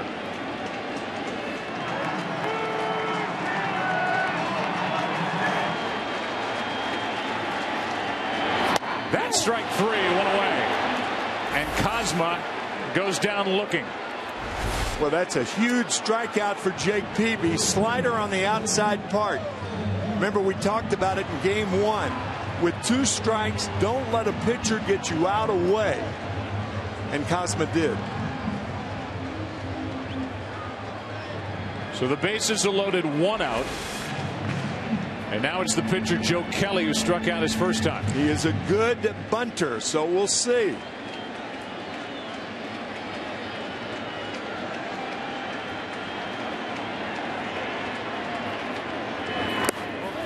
Saltalamacchia blocks it, ball 1. Now, for the most part, the Red Sox can't pitch out because the count is in the favor of Joe Kelly.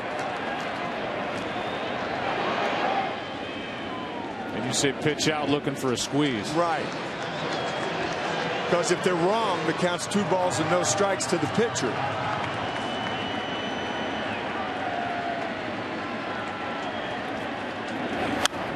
A pop-up on the infield. Infield fly rule in effect. 2 out. And Jake Peavy could do some job and give his team a lift if he could get out of this without allowing a run.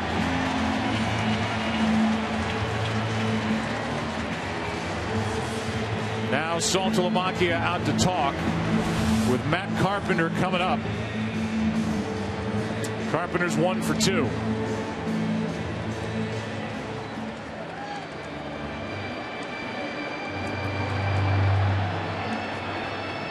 During the regular season, Carpenter drove in 78. A nice total in the National League as a leadoff hitter. Bases loaded, 2 out now.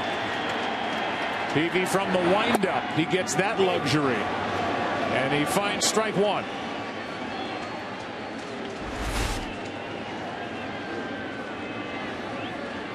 So back to the windup with 2 out.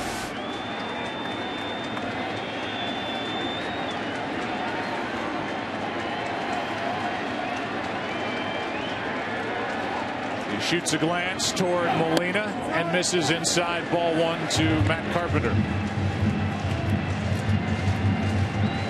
First time up, Carpenter got a hit on a 2-strike breaking ball. Hit it in the hole between first and second.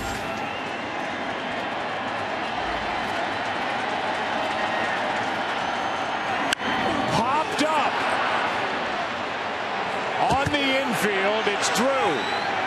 And the inning is over. The Cardinals loaded the bases with nobody out, and Jake Peavy hung on and got out of it. Still a 2-0 game. As we go to the 5th, back after this from your local Fox station.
Trouble and keep this a 2-run game. Even though you had your 8th place hitter and the pitcher, that taken called 3rd strike by Pete Kozma proved to be a very big pitch in that inning. Great job by Peavy. And so it's a 2-0 score, top of the 5th, and the 6, 7, and 8 hitters with action for the Red Sox in their bullpen, with Peavy due up 4th here in the 5th. Here's Bogaerts. Xander takes the ball. Felix Dubron for the 2nd time. He was up in the 1st inning. Then it was Workman in the bottom of the 4th, and now he's back up again. Here's a 1-0 pitch to Bogaerts. Line drive into right center field. That ball's going to get down. It is past Beltran, and Bogaerts is going to turn and go. He will make it into 3rd base with a leadoff triple.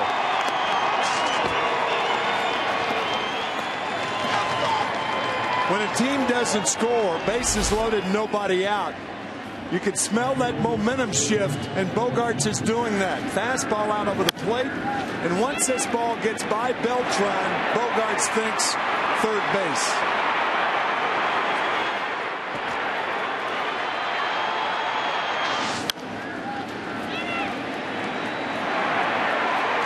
Made it easily once it got all the way to the wall in right center, and now Xander Bogaerts is at third with nobody out, and Saltalamacchia at the plate. Ball one inside. Infield is back, except for Freeze at third, about a step behind the bag.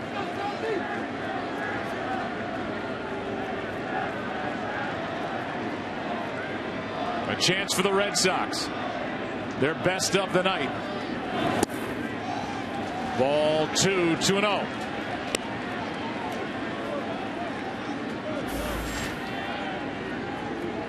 Stephen Drew on deck.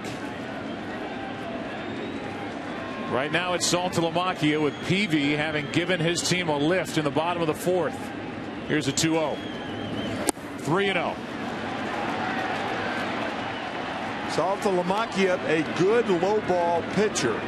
I beg your pardon, a good low ball hitter. And Joe Kelly has been keeping the ball down, making him a good low ball pitcher. We'll see if he's hitting here. 14 home runs on the year. Here's a 3-0 on the outside corner.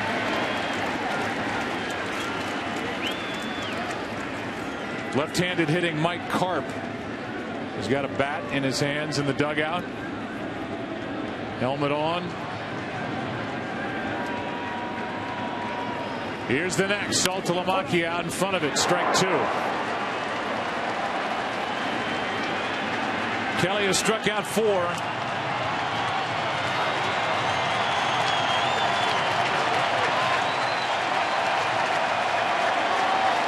It was 3-0. Now it's 3-2.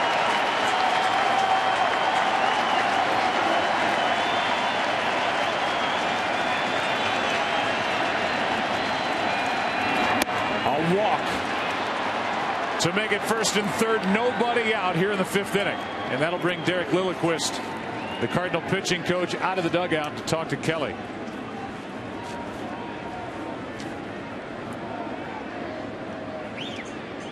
The batter will be Stephen Drew, and we remind you that starting at the beginning of November, Monday, November 4th, after this World Series, from the big awards to the big deals, nobody covers the offseason like MLB Network, with 3 primetime shows and TV's only morning show dedicated to baseball. That's become routine for the Cardinals out in their bullpen during the postseason stretching. Right now the focus is on Kelly and Stephen Drew, who could bust out of a slump right here, hitting .093 during the postseason. First and third, nobody out. Strike one. And that cost Drew a bat. So he gets a new bat. He started 2 for 7 with 2 RBIs. That was in the division series against Tampa Bay. Only 2 hits in 36 at bats since, and not an RBI. We got a pitcher on deck. I think John Farrell should have a pinch hitter on deck so he can tell the runner what to do. He's got pitcher Jake Peavy over there, who doesn't know anything about base running, even though he used to be a pitcher in the National League.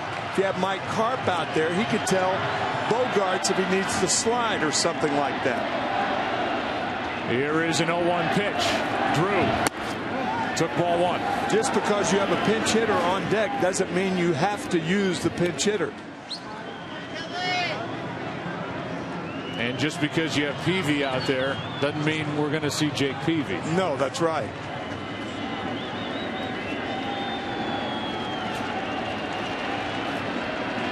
Down 2-0. First and third, nobody out for the Red Sox. Breaking ball for strike 2.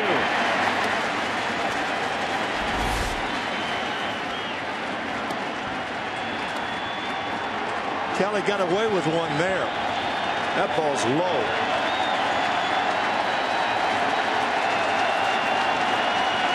And now the count 1-2.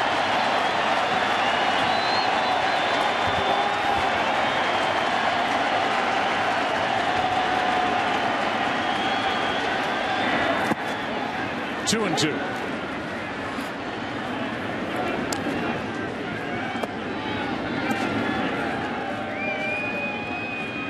The number 9 spot is next.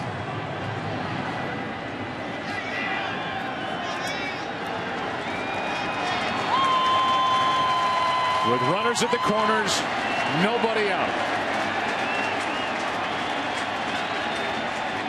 The 2-2. Full count. It would be a risk to run Saltalamacchia here because Drew has struck out so often. 2 for his last 36 in the postseason. I don't think he'll go. It was 1-2. Now it's 3-2. A strikeout went away. And Drew's shaking his head, headed back to the dugout.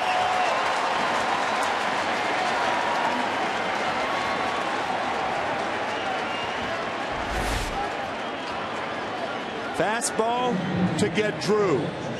I think his right hand slips off the bat. And he's got a batting glove on it. That is an odd swing from Stephen Drew. Now Mike Karp will come off the bench and bat for Peavy, who's finished after 4 innings. Joe, that was his bottom hand. I can understand the top hand coming off the bat, but not the bottom hand. You rarely see that. Karp is hitless this postseason, 0 for 6. His first appearance in this World Series, first and third, 1 out. Ball 1 outside.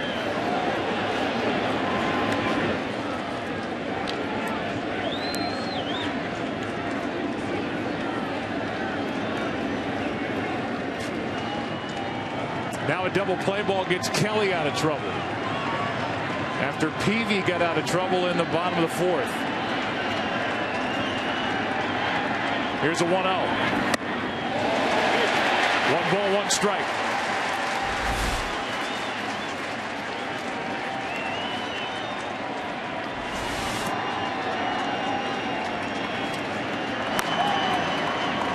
Seth Maness, the right-hander, getting loose.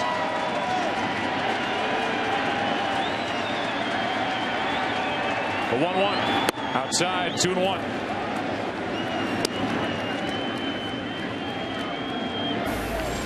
Karp's last plate appearance came in Game 4 of the ALCS.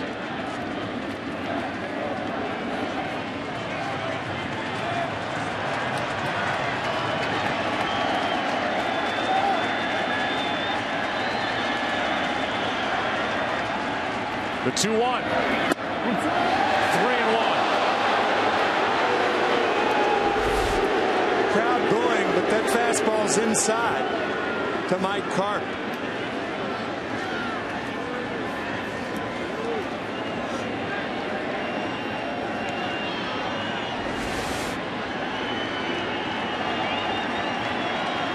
Fastball count for Karp.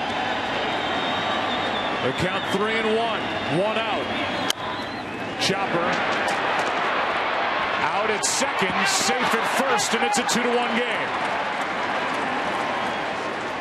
Karp produces the RBI. It scores Bogaerts, and the lead is cut in half. We talked about it a number of times. The double play situation is an odd baseball play because you've got to hit it hard enough to get a double play. If he tops it, you don't get it.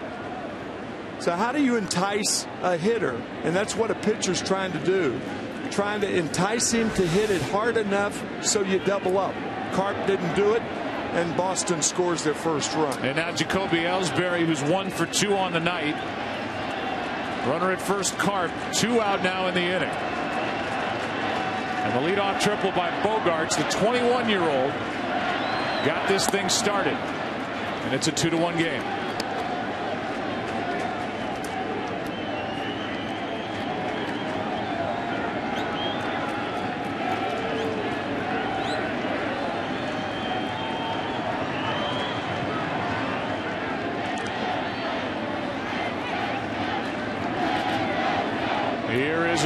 pitch from Joe Kelly.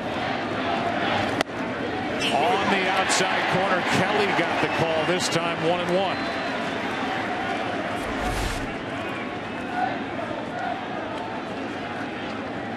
Molina caught it outside, but the ball caught the front corner.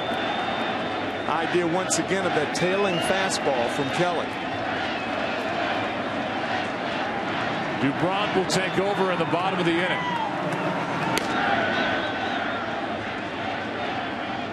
Here's a 1-1. That's foul.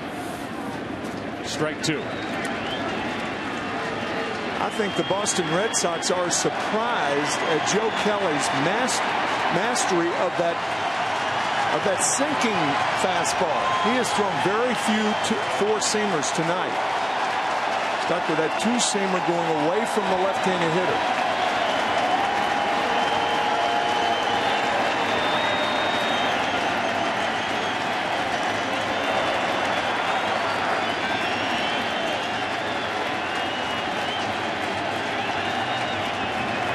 Runner at first, 2 out.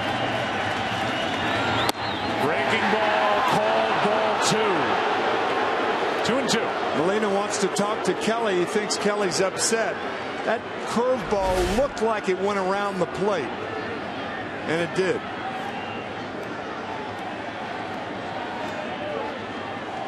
I think you're right, though. I think Molina popped up and jogged out there to try and refocus Joe Kelly, who thought he had made the pitch to get out of the inning. Right.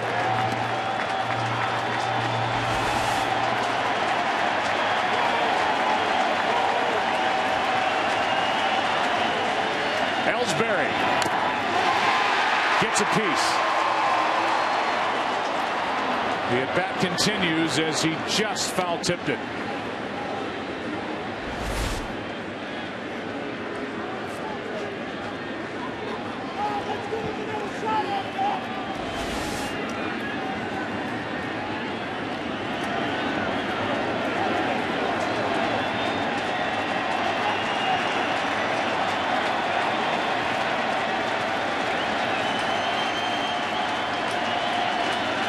The 2-2. Fouled off the end of the bat. Realized for Joe Kelly, he's made 34 big league starts. He's only gone more than 6 innings 5 times. He's only in the 5th right now. The pitch count is decent. But he's not a guy the Cardinals expect to pitch deep into game 3. That's why Randy Choate, the lefty, and Seth Maness, the right-hander, are ready to go.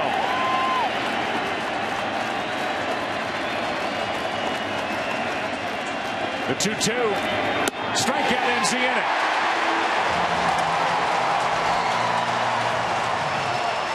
An inning, however, where the Boston Red Sox cut the Cardinal lead in half. The kid, 21 years old, from Aruba, Xander Bogaerts, got it started. He scored to make it 2-1 halfway through it.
The strikeout of Jacoby Ellsbury got Kelly and the Cardinals out of the top of the 5th, but the Red Sox scored a run, their first of the night, and it's 2-1. 77 pitches on the night for Kelly.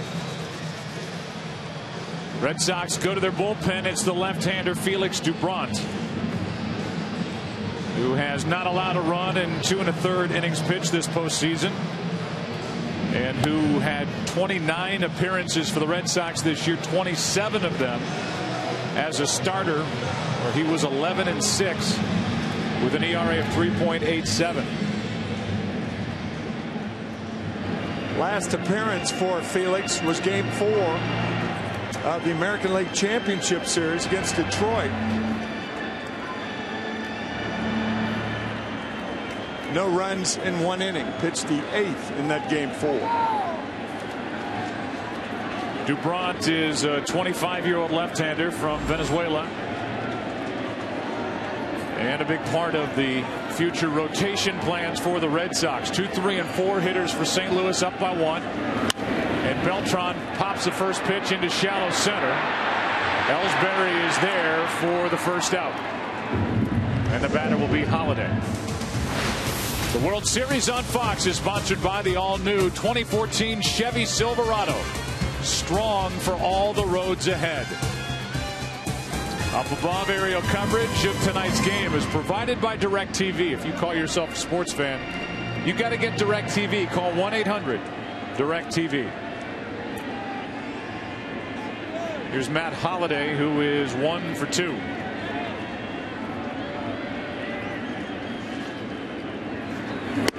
Strike 1. Holliday hit a ball into shallow center his last time up, was now running out of the box. And after it was dropped by Ellsbury, it was the second baseman Pedroia who threw behind Holliday to get the out as he was trying to get back to first. RBI single and a run scored his first time up. 1 ball, 1 strike. Talked about the Cardinals against left-handers during the regular season. 4 games under 500 when a left-handed pitcher started at 19-23.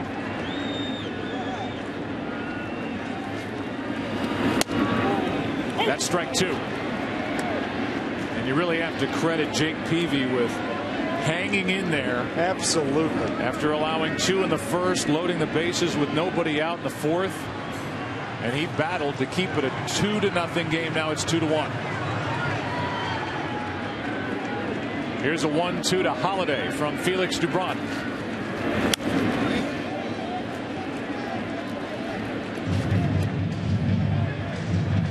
Peavy goes 4, allows 2 runs on 6 hits, walked 1, struck out 4.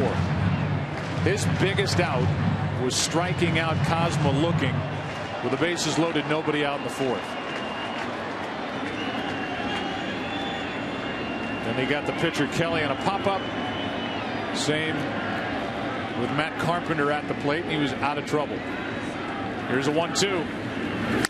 Broken back, ground ball to Drew. Steven has it, 2 out. In that 4th inning, Jake Peavy gets the strikeout of Cosmo with the bases loaded, gets Kelly on a pop-up, and the same for Carpenter. After hits by Molina and Jay and a walk to Freeze to begin the inning. Here's Matt Adams, 2 out, nobody on.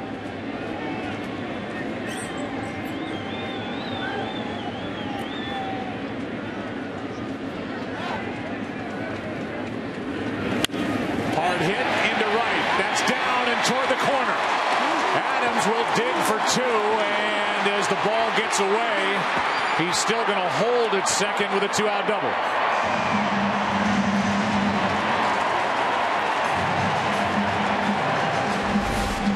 Matt going up there and looking for the fastball. He gets it, pulls it down the line. Momentary bobble by Victorino, but with 2 outs, you can't take a chance. So Adams stayed at second base. And he's in scoring position for Yadier Molina, who has an RBI hit that he pulled into left in the 1st inning and a leadoff base hit. in the 4th inning that he floated into shallow right center. Saltalamacchia out to talk to DeBron. I don't think they're going to give Molina anything good to hit. The one thing about this is Molina's a good bad ball hitter. The ball's outside. He can hit it to right field. Doesn't look like he's going to even get a chance. I think this is a good move by John Farrell. The intentional walk, and it will be up to David Freese.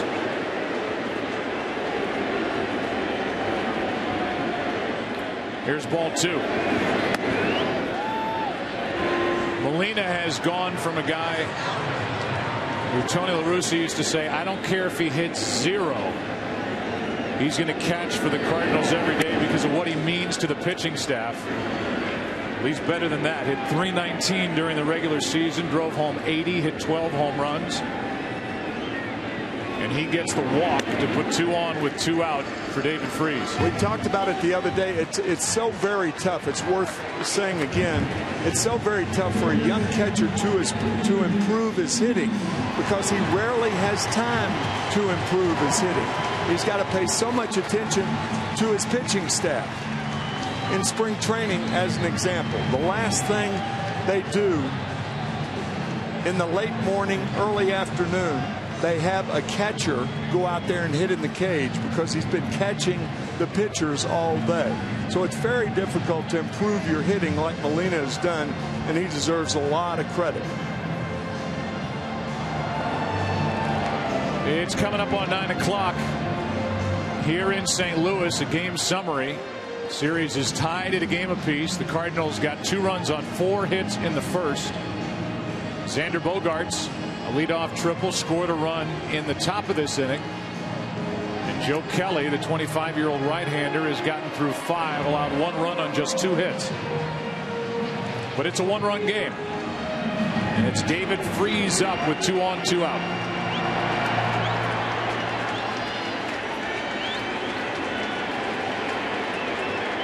Freese lined to right and walked against Peavy.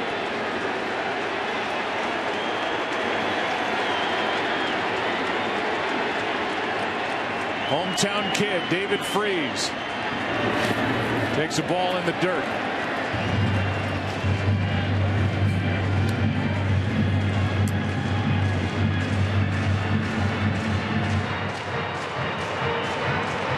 Cardinals do not have good speed on the bases.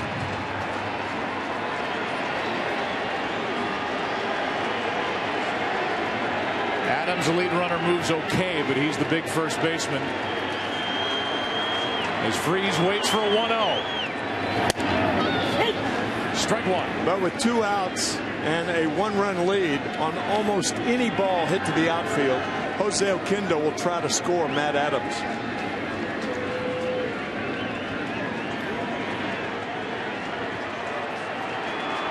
Oquendo's already sent a runner earlier in the night. Halladay on the left fielder, Nava. That's a strike. Freese doesn't agree, and he's in the hole 1-2. Well, those were 2 pinpoint fastballs on the outside corner by DeBron. Right there with both of them.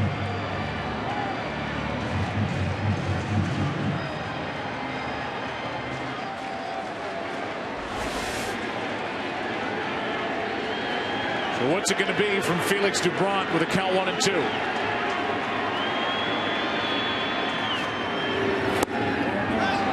Just missed. 2-2.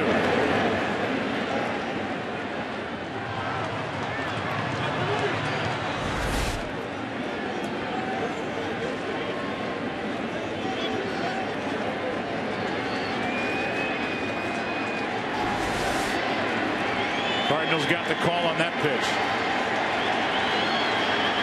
Runners on at first and second, 2 out.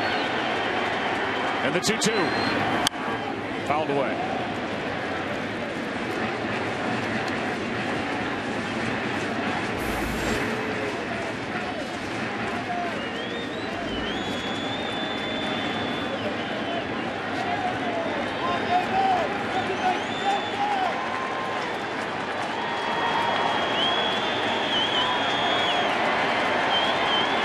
Adams a double, a walk to Molina. The 2-2. Just missed again. Boy, he has made some pitches on David Freese. 4 in a row. 2 fastballs on the outside corner and just missed with 2 breaking balls. Beg your pardon, that was a fastball that just missed. And Dubron did not get the call. Nope. On back-to-back pitches. And the 2 runners will get a head start.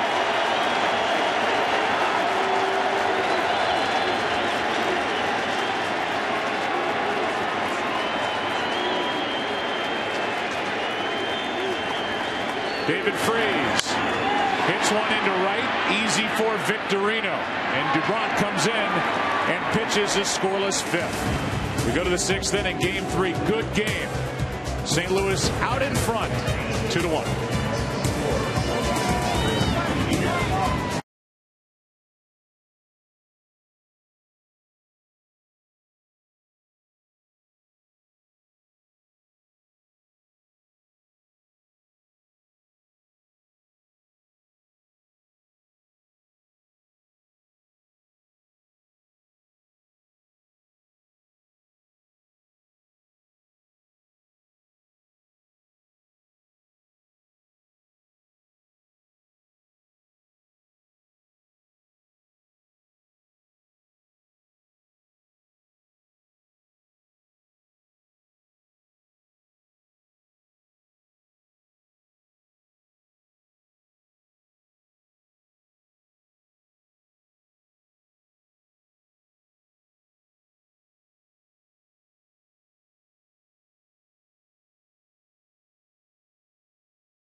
For the last 21 years.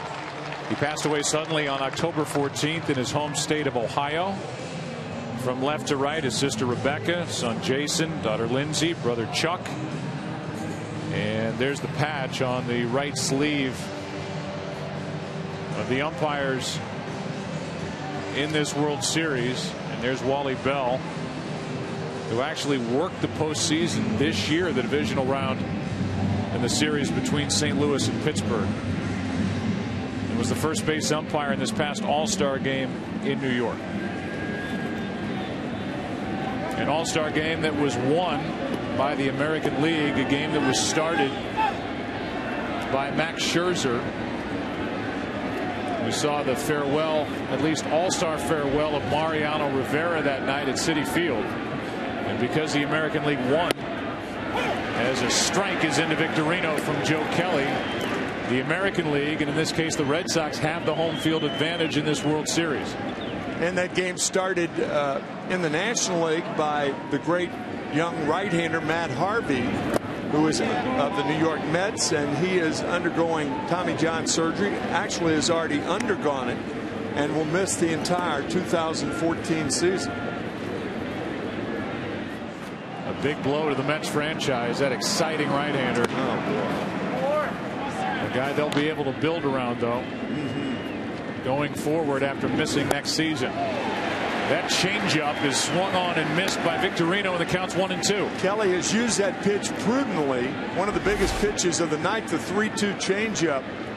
Actually, that's a curveball that looked like a changeup. Sometimes pitchers grip it so hard, it looks like a change.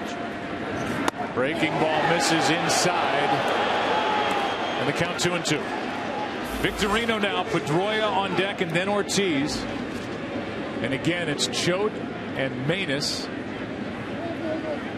getting loose for the Cardinals in their bullpen. The 2-2 from Kelly.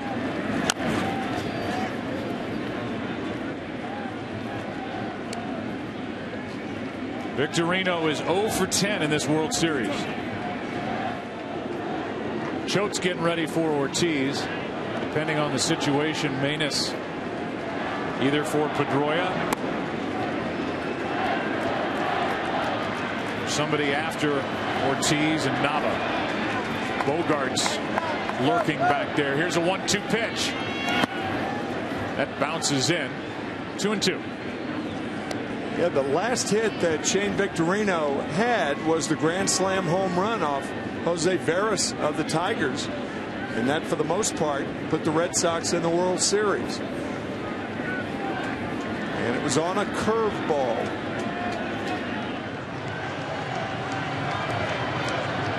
Scoreboard has 2-2. The count is full at 3-2.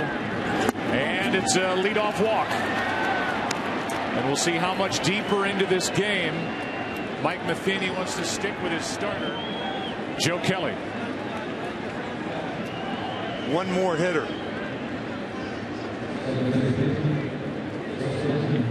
Kelly, after having Victorino in the hole 0-2, ended up walking him. A good at bat by Shane. Speed on it first. The tying run, Dustin Pedroia 0 for 2. Strike one. I think Joe Kelly's gone after this batter, regardless of what happens. With Choate the lefty and David Ortiz on deck. Pedroia has grounded out fly to center. Manus is up, but Choate was just to his side a moment ago. Here's the 0-1. 1 ball, 1 strike.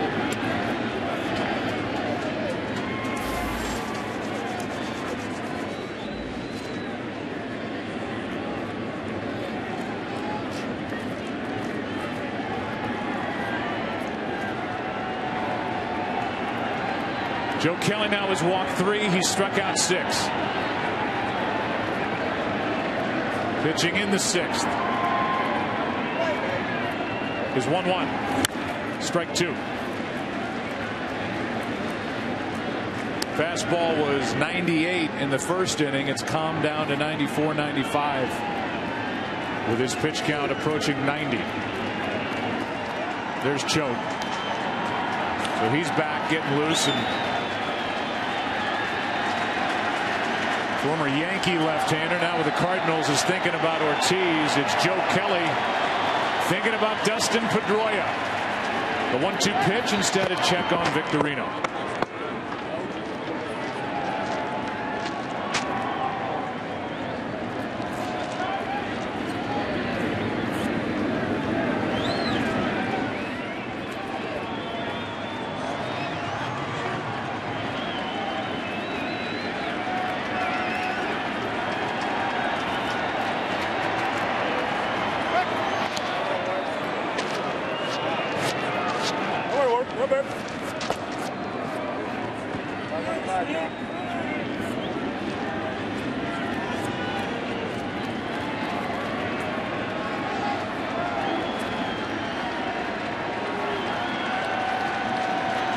Joe Kelly is set.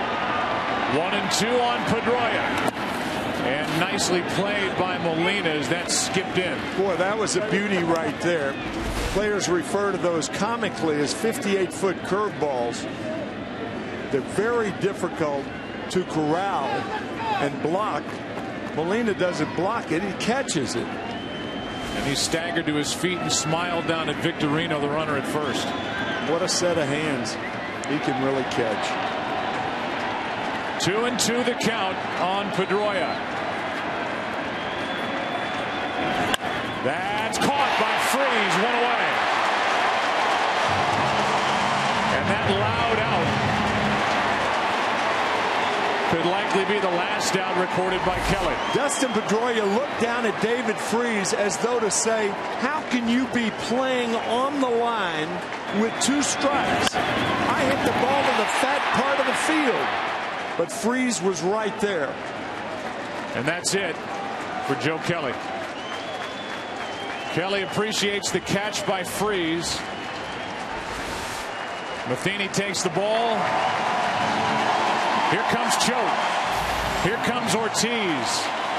There goes Joe Kelly.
Live Better, Walmart, by Disney's Frozen in theaters in 3D November 27th. And by Geico, 15 minutes can save you 15% or more on car insurance. Big moment in this game as Randy Choate, the left-handed specialist, comes in to take on David Ortiz, the red-hot Ortiz. Takes the ball outside. Ortiz a walk his last time up. Kelly goes 5 1/3. And he leaves allowing 1 run on just 2 hits. Responsible for Victorino at first. There's 1 out.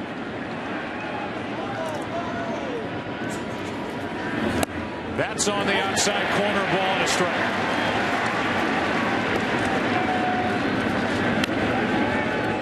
Said earlier that David Ortiz had 5 home runs in the postseason, 3 of those 5 off left-handed pitching. And he's seen plenty of Choate. The 37-year-old left-hander who's been with the Yankees, has been with Tampa Bay. So he's been in the division. The 1-1 pitch. Fooled him there, strike 2. Good slider from down under.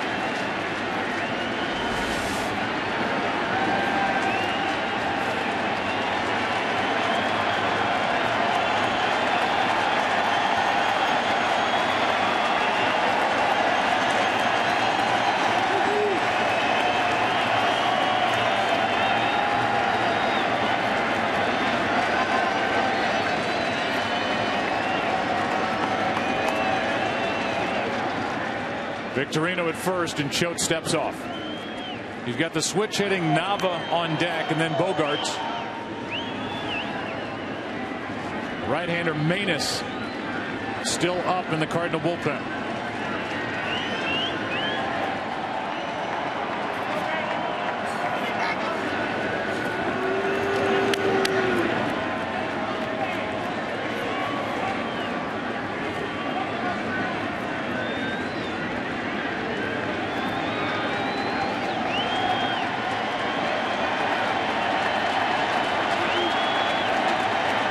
Ortiz hits it hard and through the right side.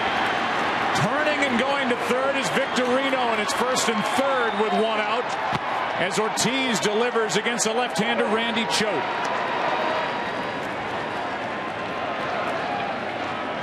How did Randy Choate go about this, pitching to David Ortiz, a red-hot hitter? First pitch is a slider away, then a fastball for a strike. With the count of ball and 2 strikes, goes back to the fastball. It's down and in. We talked about Ortiz earlier liking that ball down. Rips it by Matt Adams. Good base running by Victorino. And now another chance to score for the Red Sox. The reaction from David Ortiz, who's on base for the second time. And that's going to be it for Randy Choate. Seth Manus is a ground ball inducing specialist, and with runners at the corners and one out, he'll take over here in the 6th inning of a 1-run game.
A lot of them. Manus doesn't light up the radar gun, but he does have great sink, and because of that, he induced 16 double plays, which was the most among National League relievers during the regular season. By far. And he enters with runners at the corners, one out. Nava at the plate, tying run at third. That's Victorino. And if you're Daniel Nava, eliminate the breaking ball. You don't get ground balls off breaking balls. So look for the sinker. And the thing is, Nava a good low ball hitter. So we'll see. Getting the start tonight in left. And he lines a base hit into left, and this game's tied.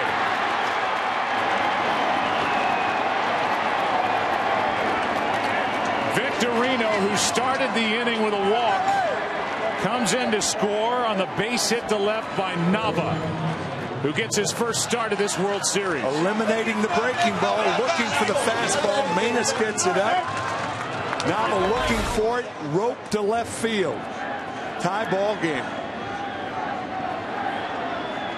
And with that, the Red Sox make it 2-2, have 2 on, only 1 out. And Xander Bogaerts, rookie against rookie, strike 1.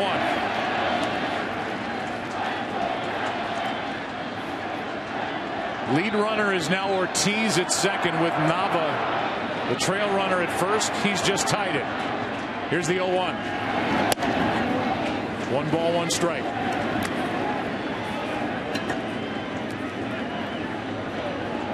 Third youngest player in baseball history to triple in a World Series. And look at the names he's with: Cobb and Mantle.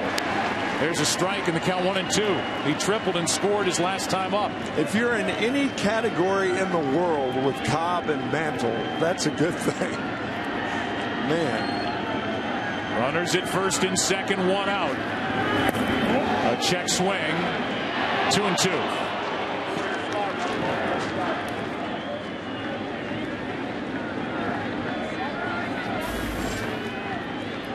Saltalamacchia on deck. The left-hander Segrist getting loose in the bullpen. Here comes a 2-2 from Manus.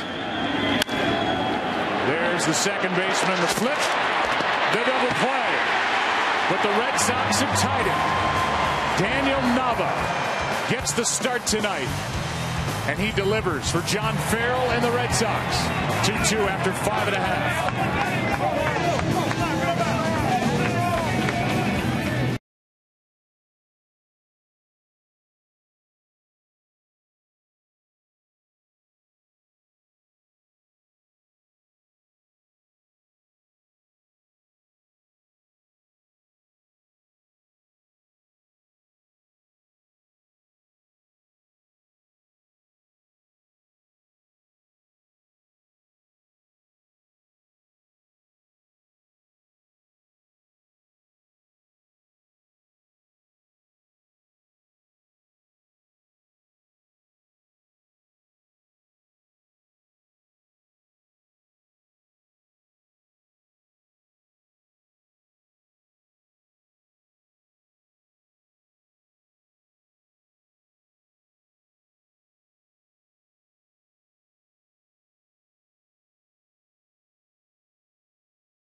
World Series tied at a game apiece. Game 3 is tied 2-2 And Game 4 is tomorrow night from here in St. Louis at Busch Stadium. Coverage begins at 8 Eastern, only on Fox, after a big doubleheader day of football action.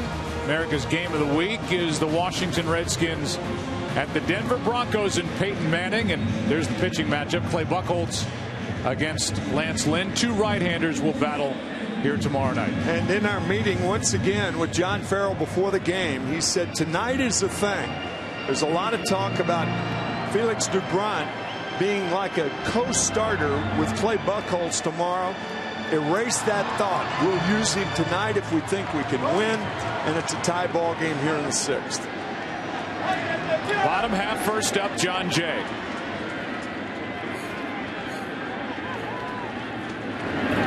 Jay trying to bunt his way on. Pedroia got a great jump and gets the out. He is so on his toes and ready for anything that comes in his neighborhood. He's on his toes after the hop. Look at him looking for the bunt all the way and gets Jay easily. I mean, it's almost like he expected that. Yeah, almost like he was baiting him into bunting. We'll have to ask him about that tomorrow. Into the hop, charging the ball to get Jay easily. Here's Cosma, who came up with the Cardinals up 2-0. His last time up, bases loaded, nobody out, and Jake Peavy, who really made some pitches in that 4th inning, struck him out looking. Then he got the pitcher Joe Kelly. Then he got Carpenter and got out of the jam, kept it 2-0. Now it's 2-2. He's off the hook. That's outside, and the count 2-0. Junichi Tsuzawa getting loose.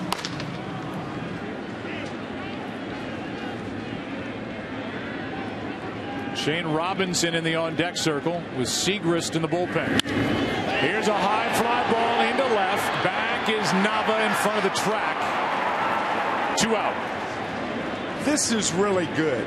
Our guys have come up with not only Dustin Pedroia's hop, but a great tennis player, Rafael Nadal. Check this out. Great. That's the play the other night. And this is the hop. The hop by Pedroia and the hop by Nadal. I love that. That's Nadal trying to return a serve at over 100 miles per hour, and that was Pedroia catching that line drive off the bat of Matt Adams. Rafael Nadal with 13 Grand Slam wins. He's a winner, and there's a winner out there at second base too. Shane Robinson batting. And Robinson gets out of the way of ball 1 inside from Doubront.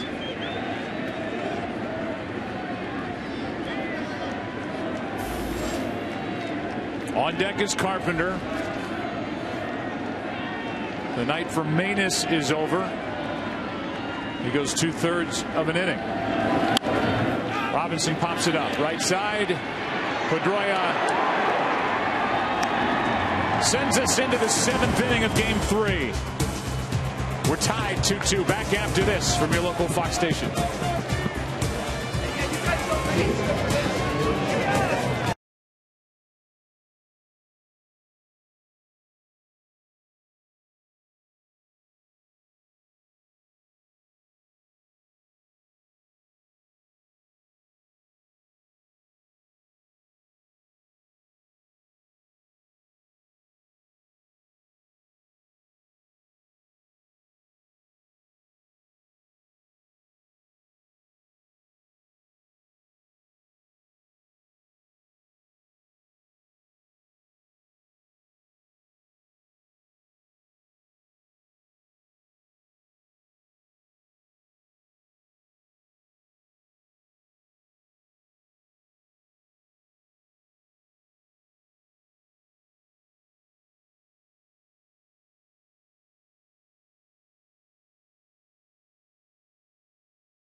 7th inning.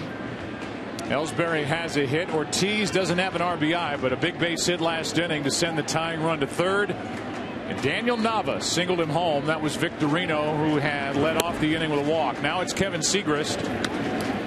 He's the hard-throwing left-hander out of the bullpen. 7th game of this postseason. His 1-0 pitch. Cardinals turn Saltalamacchia around, make him back right-handed, and the count 1-1 strike. Segrist finished the season with a 25-inning scoreless streak. However, in Game 1, he came on, and on the first pitch he delivered, David Ortiz homered into right center. The 1-1. 96 for strike 2. First home run this year that a left-handed batter has hit off Kevin Segrist. It looks like Stephen Drew's night is over. Will Middlebrooks is in the on-deck circle. Then you've got Gomes waiting. Here's a 1-2. A strikeout starts the inning at 98 from Segrist. One away. Left-hander turning Saltalamacchia around, throwing in 98 miles an hour. Rosenthal 98 miles an hour. Martinez 97, 98 miles an hour. Here's Will Middlebrooks. This postseason, he is 4 out of 23. And he has watched his starting spot fall to Xander Bogaerts. And he waits around, sees the first pitch, and pops it into center for John Jay. 2 out. Middlebrooks will stay in the ball game, play third, and we will get a look at Xander Bogaerts at shortstop in the bottom of this 7th inning. 2 out as Craig Breslow gets loose, and he'll take over for Felix Doubront. Carlos Martinez just started to get loose. You said something during the break, and I agree with you. Johnny Gomes is at the plate. Red Sox looking for something big out of Johnny Gomes here, but with 2 out, nobody on, you could see John Farrell leaving Felix Doubront in the ballgame. I think that would have been the. I don't think you could argue with that move, because Felix Doubront is almost like a starter. John was planning to use him as like a co-starter, backing up Buchholz tomorrow. And he's been very effective against Cardinal hitters, and he gives them a different look. I think I would have left Doubront in the ballgame.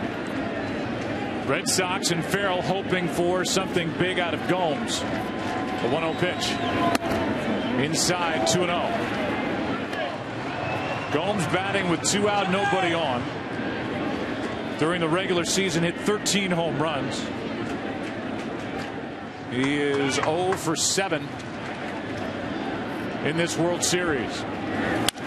That's in the air to center. Will carry to John Jay, and Segrist has a 1-2-3-7.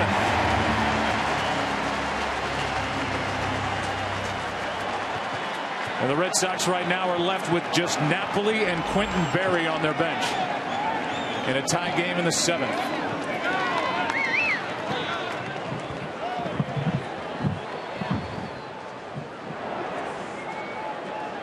As part of their ongoing commitment to our troops, Bank of America will donate $1 on behalf of each person in attendance tonight to Welcome Back Veterans and Wounded Warrior Project.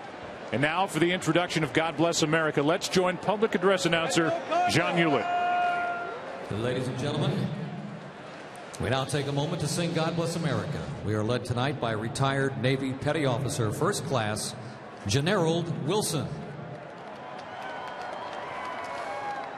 God bless America, land that I love. Stand beside her and guide her through the night with the lights from above. From the mountains to the prairies to the oceans wide with foam. God bless America, my home sweet home.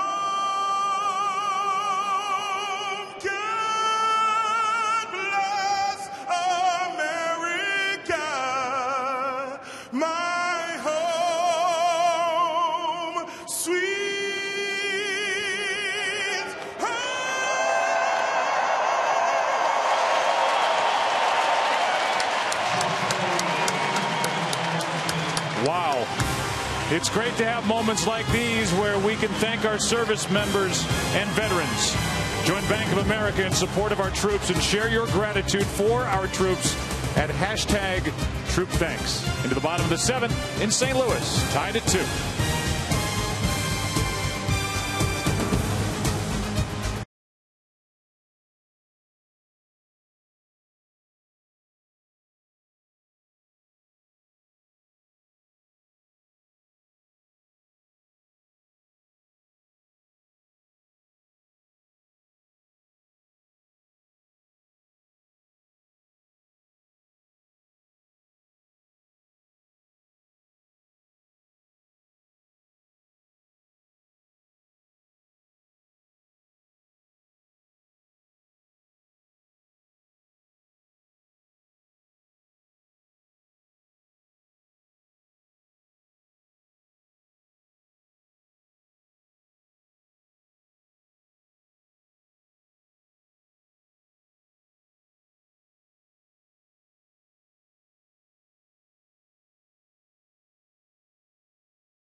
Members and veterans, and by AT&T, rethink possible. Also by Taco Bell, sometimes you gotta live Moss. Third pitcher of the night, another left-hander. It's Breslow, a check swing foul, and we're underway in the bottom of the 7th. Bogaerts moves from third to short. Middlebrooks, very good defensive third baseman in the game after pinch hitting in the top of the 7th. And when he did it, and then Gomes did it. Talked about who's left. I left off David Ross, who's the other catcher, available to manager John Farrell. That's inside, a ball and a strike on Carpenter. Dubront, 2 innings, no runs, 1 hit, 1 intentional walk. That's it. He was good in relief of Jake Peavy, who really hung in there tough. Here's a 1-1. Strike 2.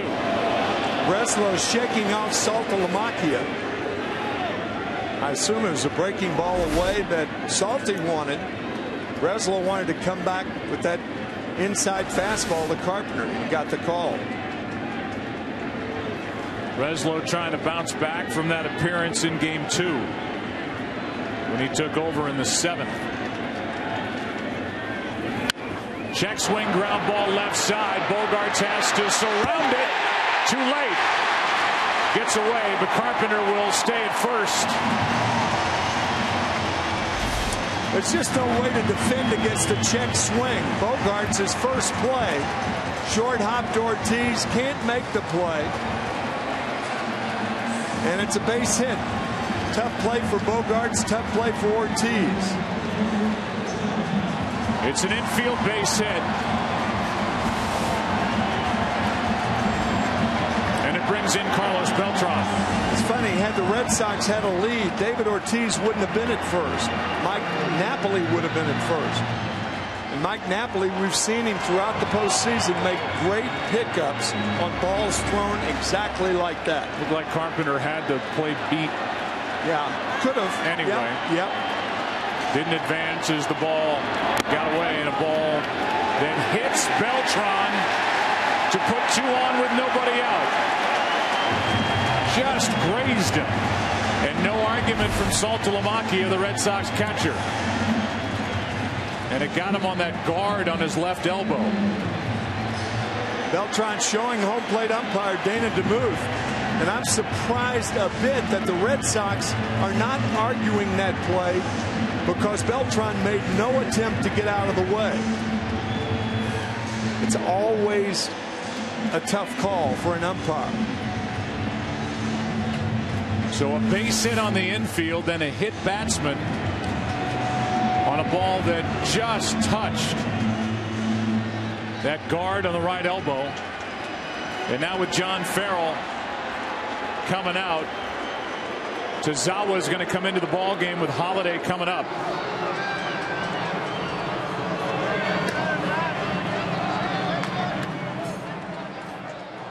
So Breslow suffers some bad luck here in the 7th. A check swing ground ball that goes for an infield base hit. And then this pitch that just nicked Carlos Beltran. 2 on, nobody out for St. Louis in the 7th.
Guard of sorts, either on the ankle or on his elbow. When he puts that guard on, it becomes part of his uniform. And had Carlos Beltran not been wearing that black guard on the left elbow, he doesn't get hit on that pitch.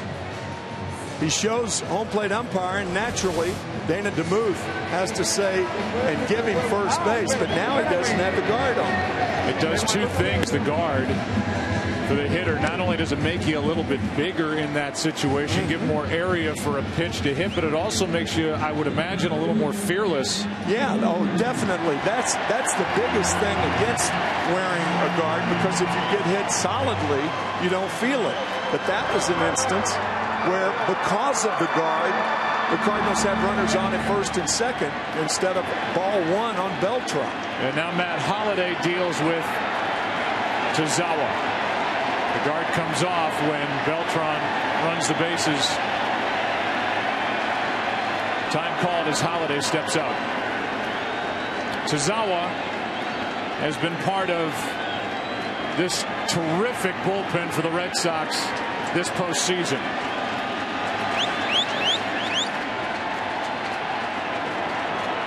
Holliday waits and takes inside ball one.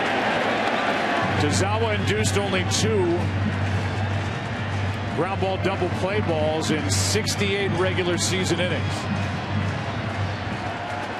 But he's induced 3 of them in just 5 2/3 innings this postseason. His biggest was Miguel Cabrera in that first and third and 1 out or nobody out situation in Detroit. Here's a 1-0 to Holliday. Runners at first and second. Good fastball from Tazawa, strike 1.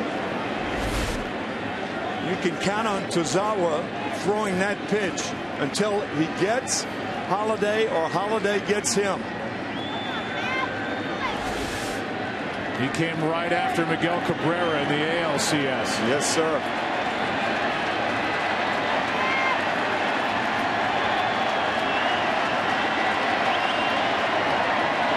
Holliday 1 for 3 tonight. That's past the third baseman and down the line. In to score is Carpenter. Here comes Beltran. They wave him home. And the Cardinals lead 4-2.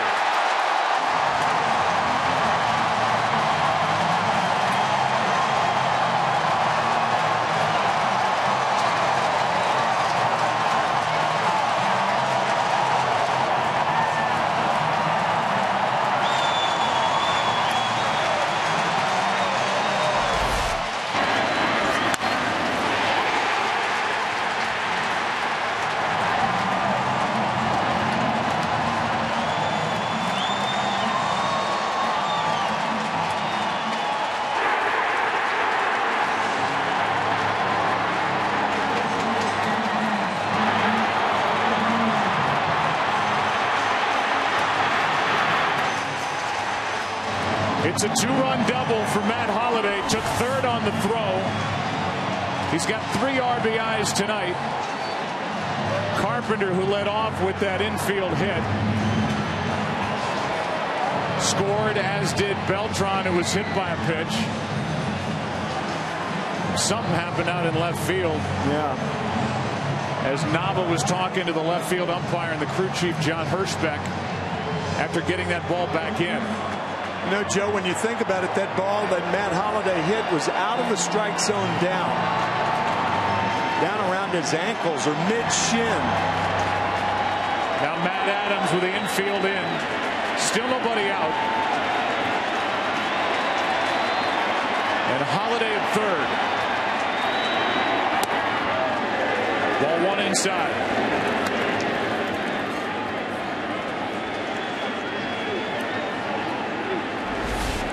Down and in. Check it out.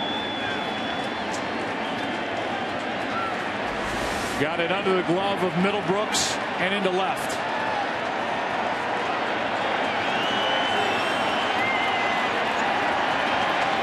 Here is a 1-0 pitch.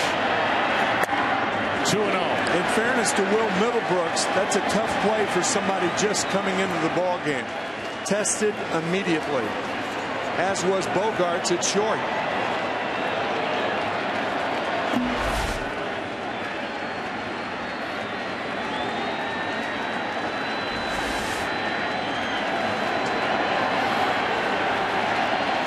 Here comes a 2-0 to Adams. And Adams out in front. The count 2-1. Well, that's a changeup right there. That's something we have not seen him feature for the most part in the postseason. Good changeup from Tazawa.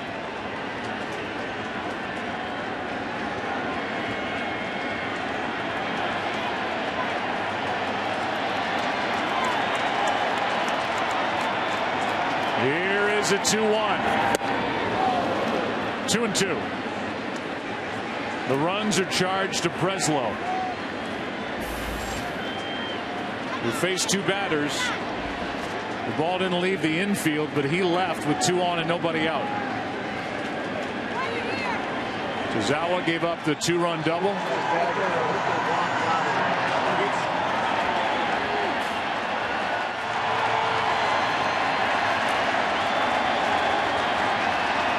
Holiday, the runner at third. Adams took just out of the strike zone at 96. Let's see where this missed. Close. Tazawa does not get the call. And the count full 3-2.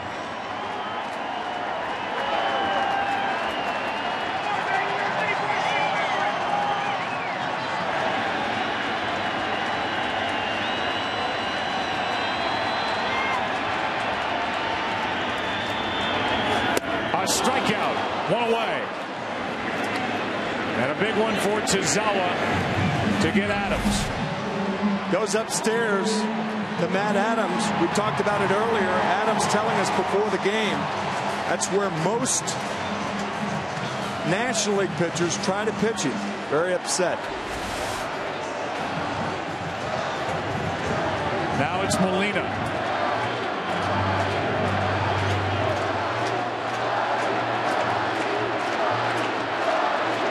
Last time Molina stepped up in the 5th inning, the Red Sox walked him with a runner at second, 2 out.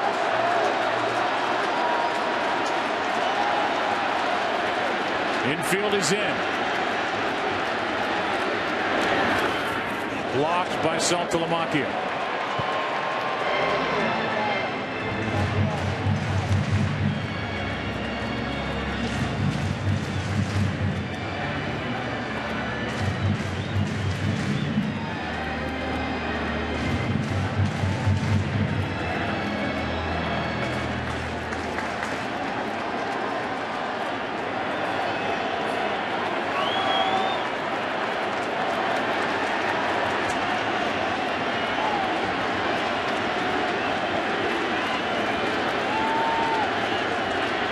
Want to know the count.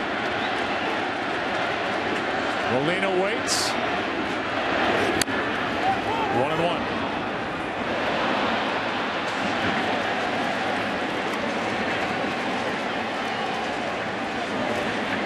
Molina looked like he was going to drive that baseball into the ground after the check swing or the little foul tip. Yeah, he was mad he missed it.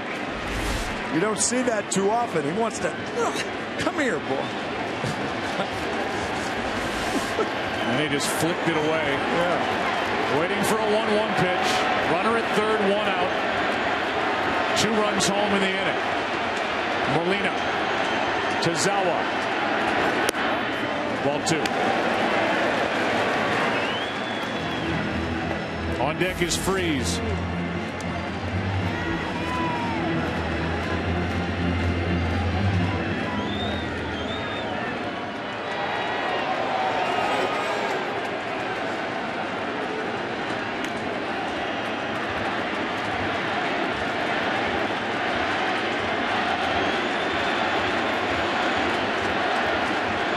The 2-1.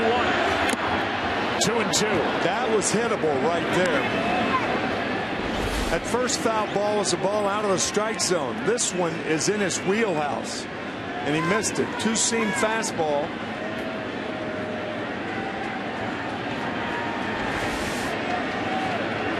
Two balls, 2 strikes. Halloween early. Tazawa struck out Adams.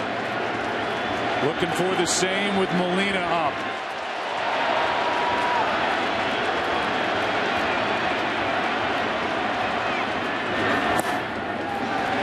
Full count.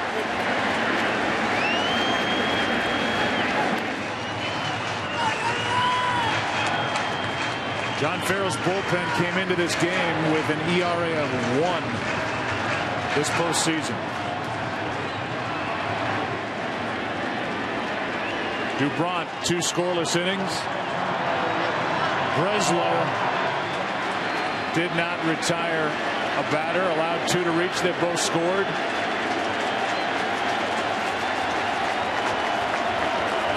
Here's Carlos Martinez in the Cardinal bullpen.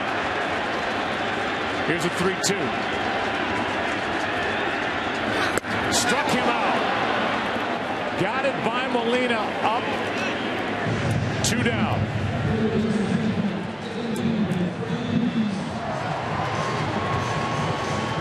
Another high fastball out of the strike zone. First Adams, then Molina. Here's Matt Adams. High fastball on a 3-2 count. Now here's Yadier Molina. High fastball. And so now with the runner at third, 2 out.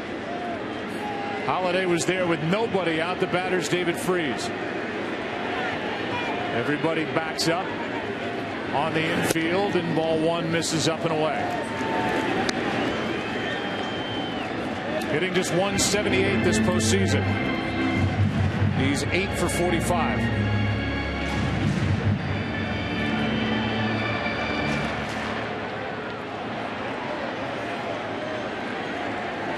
Red Sox will have the top of their lineup to the plate in the 8th.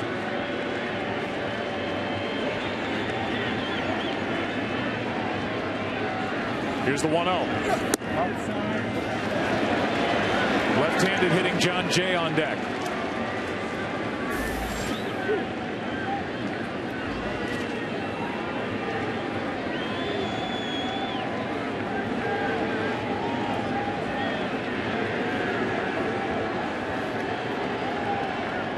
David Freese waits for a 2-0 pitch.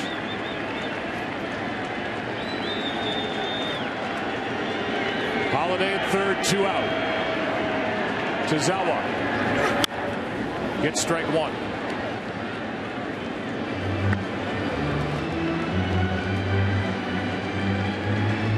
Red Sox still have a big weapon on their bench, Mike Napoli. But again, it'll be Ellsbury, Victorino, and Pedroia. If anybody gets on, Ortiz in the 8th. With Carlos Martinez getting loose.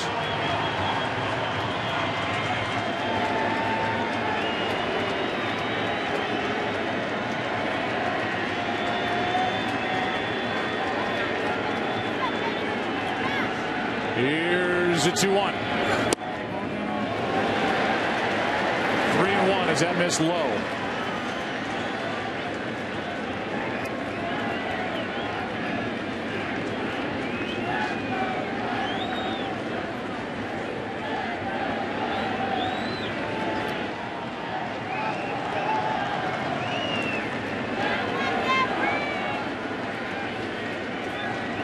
Peavy went 4, Dubron 2. Breslow started this inning, and Tazawa is trying to end this inning. The 3-1. Outside to put runners at the corners with 2 out.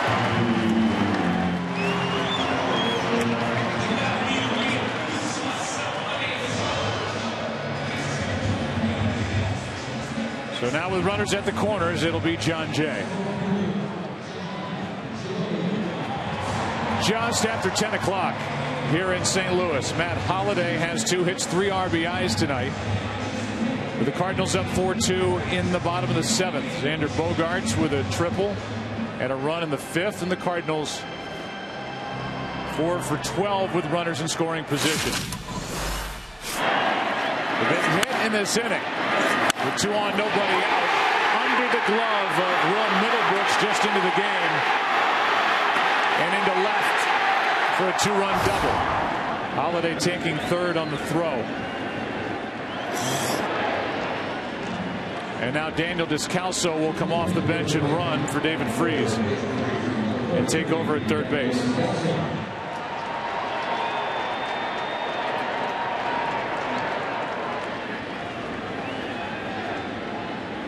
John Jay has a hit, 1 for 3.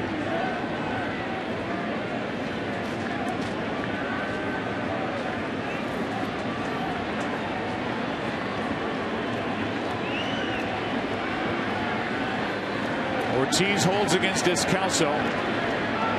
Holiday across the infield at third, and that's strike 1. I think if Mike Matheny sees John Jay get an 0-2 count, he may send Descalso, and the Cardinals may try to pick up a cheap run. If Saltalamacchia throws through, then Holiday could score.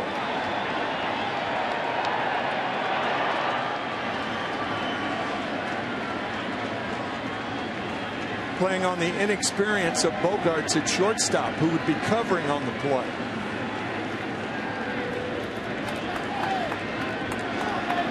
First and third, 2 out. The 0-1. Ball and a strike.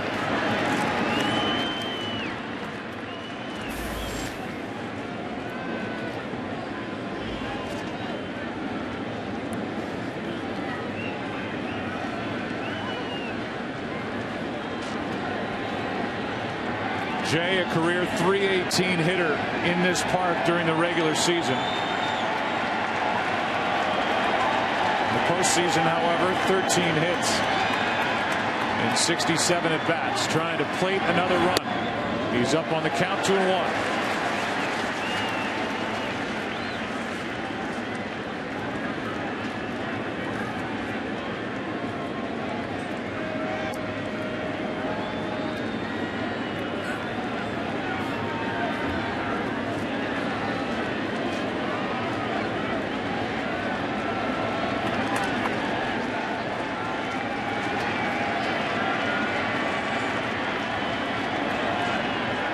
Here's a 2-1. In the air into right center. Ellsbury comes over to make the play, and the inning is over.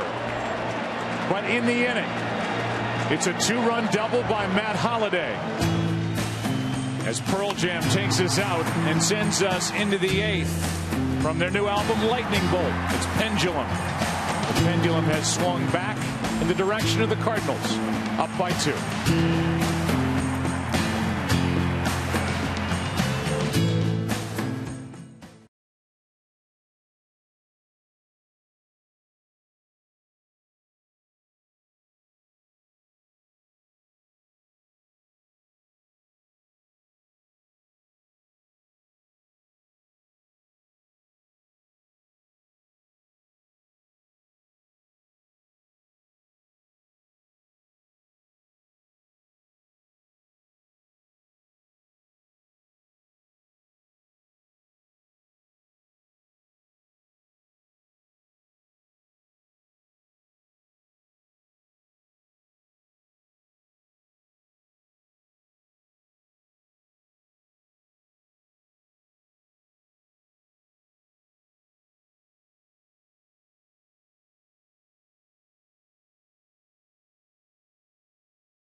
Program has provided opportunities for more than 1 million youth, giving kids a chance to play, learn, and grow. For more information, visit MLB.com/RBI. Representatives of 3 championship teams from MLB's RBI program here tonight. As Ellsbury deals with Carlos Martinez, strike 1. Those teams from Atlanta, Venice, California, and Harrisburg, Pennsylvania. Descalso takes over at third. And here is Carlos Martinez, who pitched 2 scoreless innings in the 4-2 win for St. Louis in Game 2 at Fenway. 1 ball, 1 strike. Martinez has that pitch, the tailing fastball to a left-hander. And he also, we asked Mike Matheny about that, about the slider that left-handers see, and the ball stays outside. It doesn't come in on them like most sliders do, as Ryan Dempster is warming for the Red Sox. Here's a 1-1. On the outside corner, strike 2 at 97.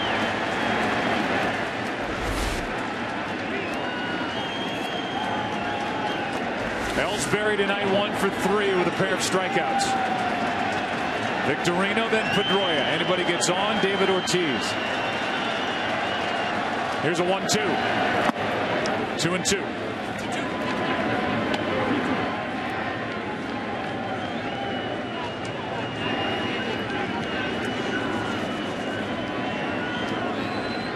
Carlos Martinez now has appeared in all 3 games.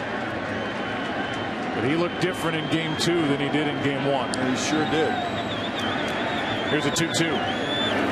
That's up the middle, a base hit, and the leadoff man is on for the Red Sox in the 8th. Second hit of the night for Jacoby Ellsbury, and he is on. Here are the numbers in Game 2. Carlos Martinez, 2 innings, 24 pitches, 3 strikeouts, 31 total fastballs, all at 94 or harder. Trevor Rosenthal threw 11 pitches and struck out the side in the 9th. Our last question to Mike Matheny tonight was this: would you use Trevor Rosenthal more than 1 inning? And he hesitated and hesitated. It's pretty dramatic. I was waiting for, I didn't know what he was going to say, and he said yes. Well, right on cue, he gets up.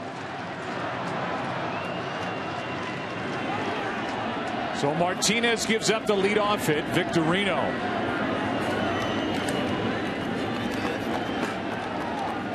is digging in. He walked and scored back in the 6th.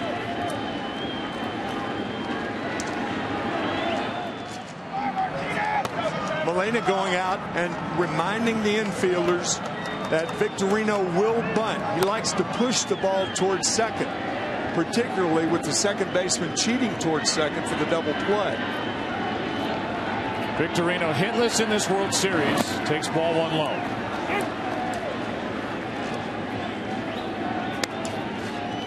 So Carlos Martinez, who was good in Game 2, is being handed a 2-run lead in Game 3.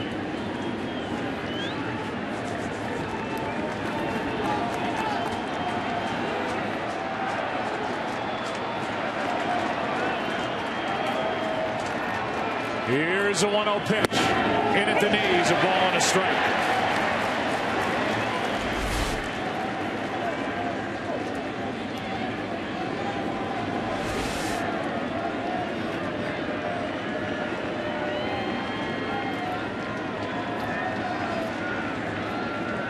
Now the 1-1.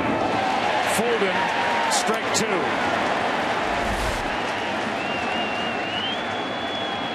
Big breaking slider. The former infielder Carlos Martinez, originally signed by Boston, into the game in the 8th. The 1-2. Got it off the end of the bat to keep the at bat alive.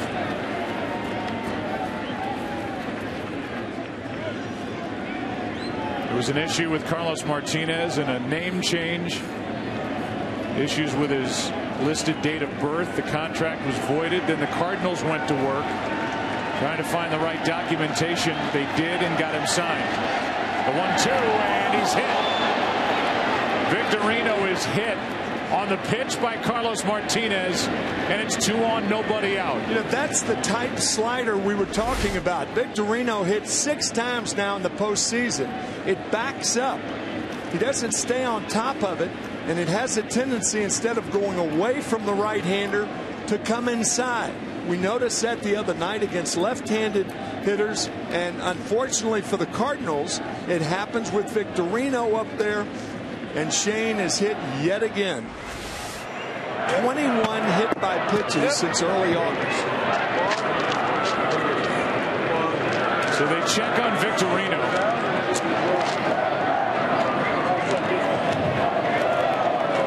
I said 6. That is his 7th hit by pitch in the postseason. And there's what he's done in his postseason career. It's now a record 11 times hit.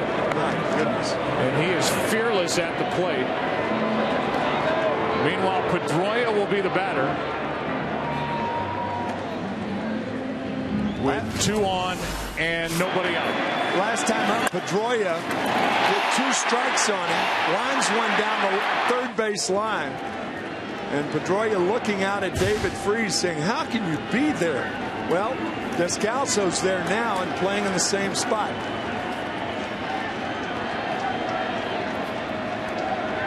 So runners at first and second. The tying runs are on, nobody out for this lethal combination of Pedroia and Ortiz. Strike 1. Carlos Martinez, in his short time in the big leagues, has never pitched 3 times in 4 days. Man. Which he is doing and accomplishing here tonight. Here's the 0-1. 1 ball, 1 strike.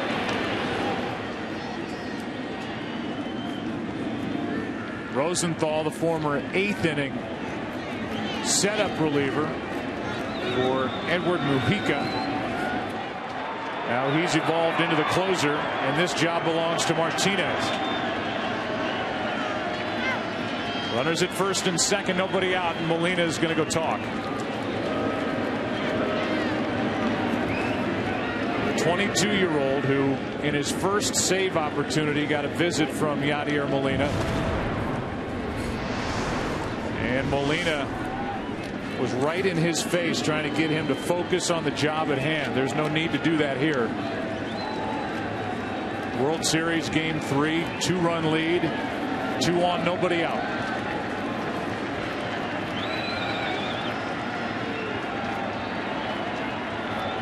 The 1-1. Check swing on a 99-mile-per-hour pitch. It's high, ball 2.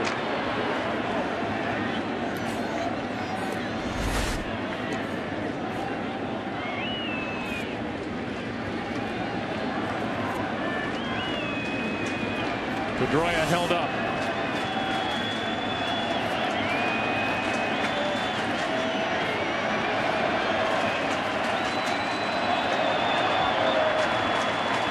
Here's a 2-1.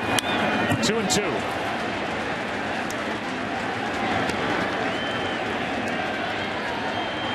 The Cardinals have used their 2 left-handers in their bullpen with David Ortiz on deck.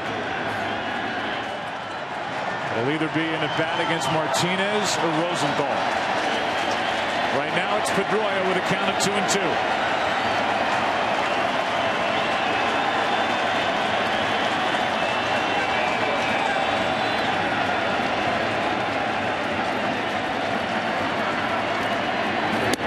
Breaking ball misses inside. A full count. Again, it's that tight slider. That is a dangerous pitch. What happens when that ball acts like that? A pitcher gets under it, and it floats inside to the right-hander. It hit Victorino and inside to Pedroia.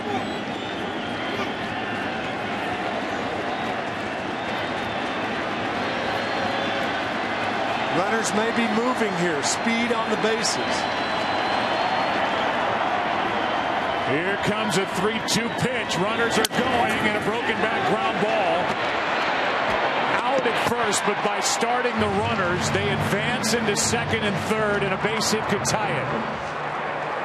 And with a 2-run lead, If Pedroia hits that same type ball and the runners aren't going, what you could do is throw to second, get the force. So instead of second and third and one out, you have first and third and one out. By starting the runners, right, the tying run is in scoring position. First base is open. And the batter is David Ortiz.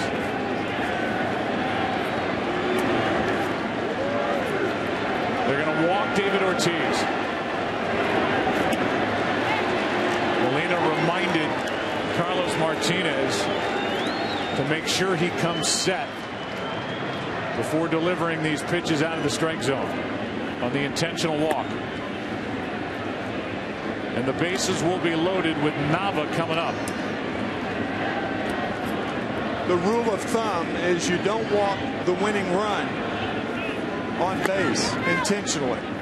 But there is no rule of thumb when it comes to David Ortiz, particularly if you're worried about Martinez and you have Kevin or Trevor Rosenthal in the bullpen and you're willing to go more than one inning.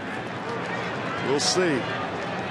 David Ortiz, the guy who in his postseason career 28 RBIs from the 7th inning on. And we'll get a double switch here. That means that Rosenthal's coming in the ballgame. Colton Wong, an infielder, is coming in. So he'll take over on the infield. But the big battle will be Daniel Nava against Trevor Rosenthal. With the bases loaded, 1 out in the 8th here in Game 3.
From second to third, the bases are loaded, and Trevor Rosenthal is into his 8th game this postseason. And if he gets a save here tonight, he will have earned it. Daniel Nava, the hitter. Good speed with those first 2 runners. Ellsbury, the runner at third. Victorino, the runner at second. The intentional walk to Ortiz. He's at first. And here's Rosenthal. scope of a hitter lowers with Rosenthal. You've got to make him get the ball down.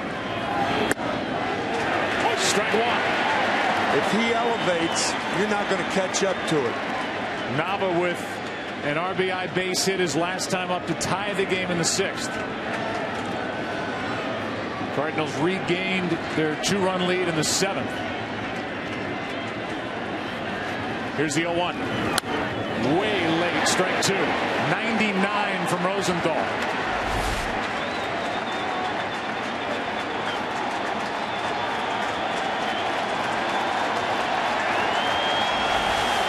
He's thrown 13 pitches to the Red Sox in this World Series, all fastballs.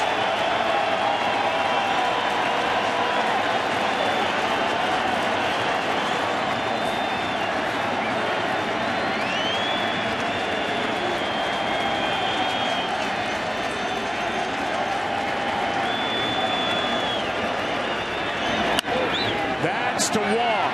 Makes the short hop stop, and with a run scoring, safe at first, it's a 1-run game. What a play by Wong. Immediately in the game, it's unbelievable how the ball can find you. Look at this play, short hop. Cosma tries to get the double play, but can't. Nava has his second RBI, but the play by Wong was unbelievable, particularly just coming in the game. My gosh.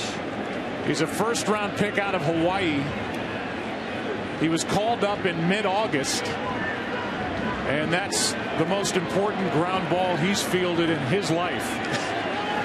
Absolutely. But now the tying run is at third, 2 out, 4-3 game, and a ball misses to Xander Bogaerts.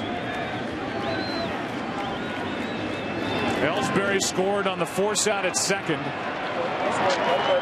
And now it's first and third, 2 out, 4-3 St. Louis in the 8th. Bogaerts can tie it with a hit. He's 1 for 3 tonight. The 1-0. 1 ball, 1 strike.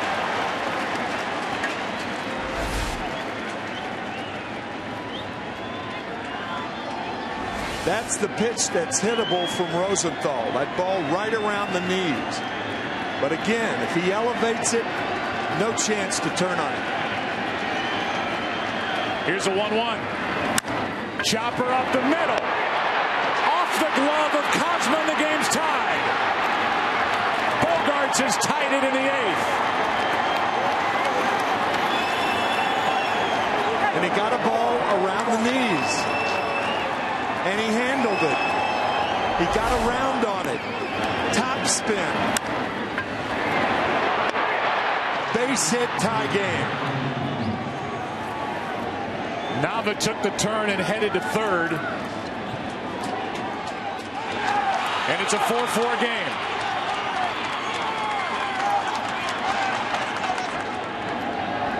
Go back to the job done by Tazawa in the bottom of the 7th. With Holiday on third and nobody out. He kept it a 2-run game. Now Saltalamacchia takes the ball. Tazawa, after giving up the 2-run double to Holiday, struck out Adams, struck out Molina, and then eventually got Jay on a fly ball to center after a walk to Freeze. Now a 1-0. 1 ball, 1 strike. The runs charged to Martinez.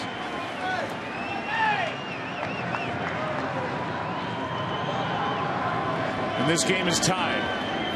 Go ahead run 90 feet away. Here's a 1-1. That's the fastball up, and the count 1-2. Yeah, that's the one nobody's going to handle, even Bogaerts. But Bogaerts, the ball that he had to handle was right around the ankles. Ankles to knees. The 21-year-old Xander Bogaerts has tied it. He takes off on a ground ball to Wong. Inning is over. But these Red Sox, who have a motto, find a way, have found a way to tie game 3. The series is tied. Game 3 is tied 4-4 into the bottom of the 8th in St. Louis.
Of Major League Baseball since 1997.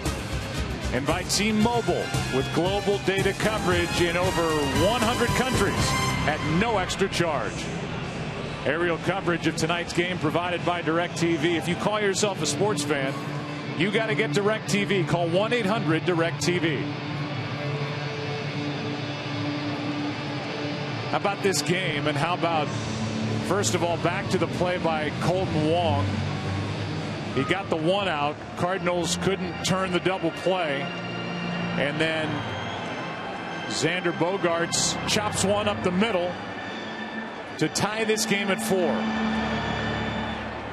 Off the glove of Kozma into center. And you think about the job done by Jake Peavy back in the 4th inning when the Cardinals had the bases loaded, nobody out, and did not score. It was a 2-0 game then. And then last inning, runner at third, nobody out, and could not push across another as Kozma takes a strike from Brandon Workman. Tozawa goes 1 inning, allows 1 hit, 2 strikeouts and a walk. And now it's Workman. 5th pitcher of the night for the Red Sox. That's in for strike 2. With all the focus on the Cardinals bullpen and the youth that resides there, Brandon Workman is a rookie who started this season at Double-A. Here's the 0-2. Kozma takes low for ball 1. Colton Wong on deck.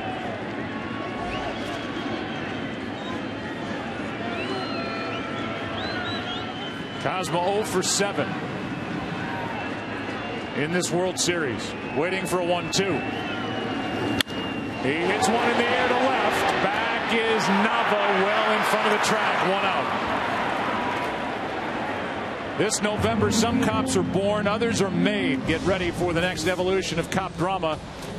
Don't miss the show critics are calling obsession worthy, almost human. The 2-night premiere starts Sunday, November 17th on Fox. Here's Wong, hitless this postseason, 0 for 5. Just thinking about Daniel Nava making that routine play in left field. Here's a guy who never complained. Johnny Gomes is playing. The Red Sox are 7-1 when Gomes is in there. Daniel Nava 8th in the league in hitting, and did not complain when a right-handed bat was put in his stead. And he has come up with 2 huge RBIs tonight, one on a hit and another on a fielder's choice. That would have been a hit were it not for the play of Colton Wong. Here's a foul ball that will get out of play. We talked to Nava before the game, and he laughed about it, getting tired of hearing about it. But he said he and Johnny Gomes laugh. Yeah. Say we're both looking for the same thing, which is a World Series win for the Boston Red Sox, however that has to happen. We said it earlier that this Red Sox team is teaming with team players, and that is absolutely true. Up and in for ball 2 on Wong, who had only 9 hits after getting called up in mid-August. 0 for 5 this postseason.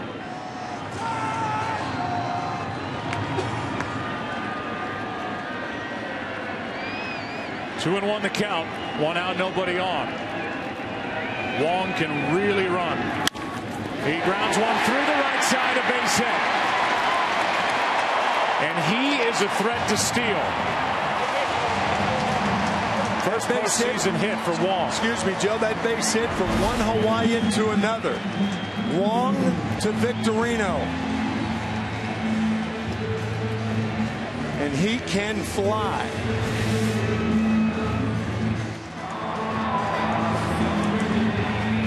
Now Matt Carpenter, who's 2 out of 4.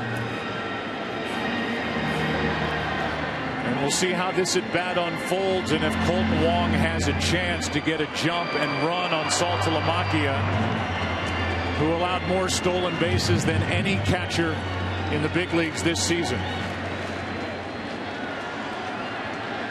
Ideal situation on which to run with a left-handed batter up there and a right-handed pitcher on the mound.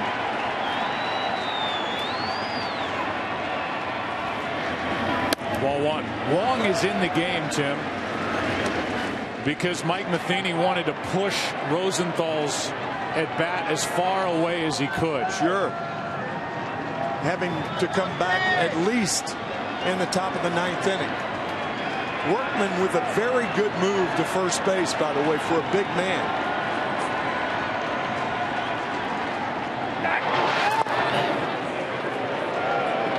Here, Chris Maloney, the first base coach for the Cardinals. He's reading the move of Workman with Colton Wong.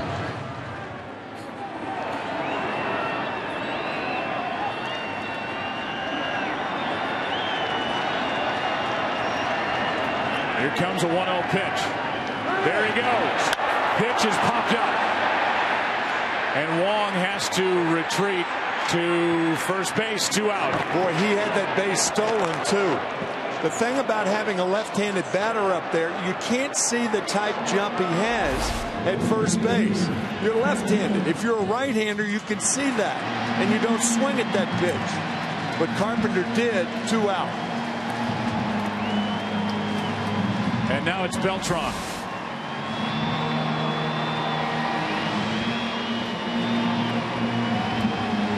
How about how big that hit by pitch was? Identical half innings. The number 2 hitters were hit by the pitch.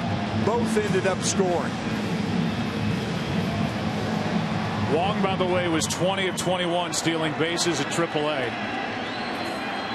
And you're right, he got a big jump on that pitch that got Carpenter on the pop-up to short. Now it's Beltran.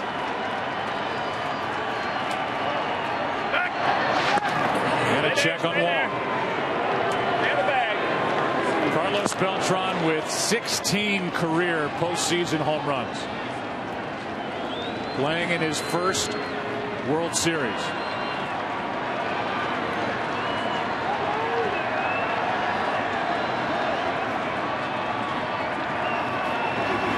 Ball 1 to Beltran.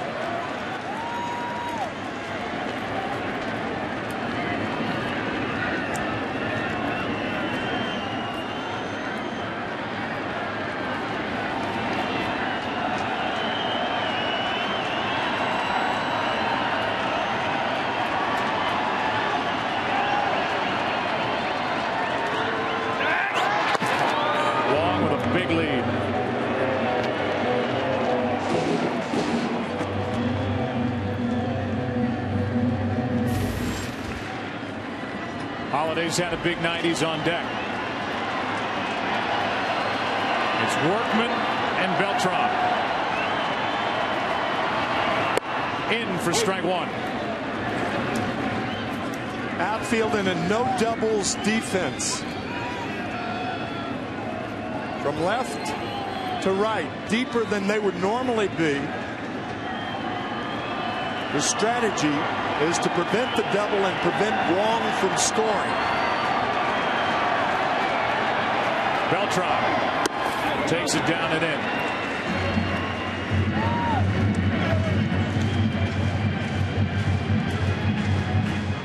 In Game 6 of the 2011 World Series, Cardinals against the Rangers, Cardinal fans saw how big a no doubles defense was. The Cardinals may have won the World Series had Nelson Cruz been in a no doubles defense in right field for the Rangers. He wasn't. Freeze tied the game with a triple, and the Cardinals won it. There he goes. Wong got another good jump, and he's in scoring position with 2 out as the rookie gets the stolen base. No chance for Saltalamacchia. And the count's gone to 3-1 on Beltran. Carlos Beltran this postseason is 4 for 4 with 2 out and runners in scoring position, and because of that and the rest of what he's done in his big league career in the postseason, the Red Sox intentionally walk Carlos Beltran.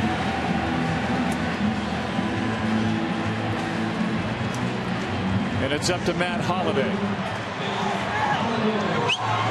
And it's up to the rookie Workman to keep it tied. Last time up, Matt Holliday, 2 on, nobody out in the 7th inning. Got it under the glove of Middlebrooks for a 2-run double and a 4-2 lead. Took third on the throw home. Now he's up in a 4-4 game. And he's got 4 of the 8 Cardinal RBIs in this World Series.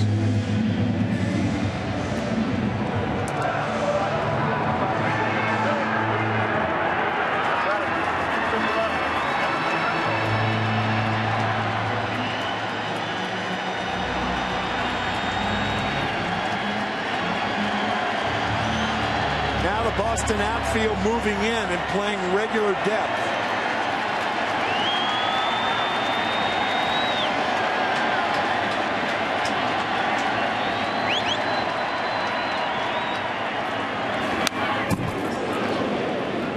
Strike 1.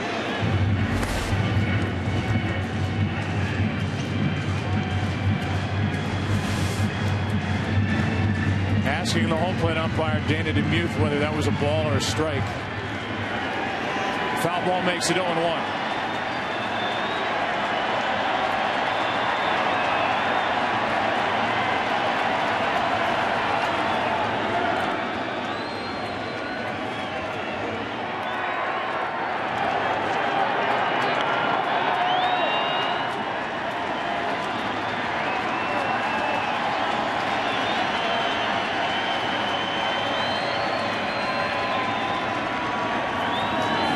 Inside, a ball and a strike.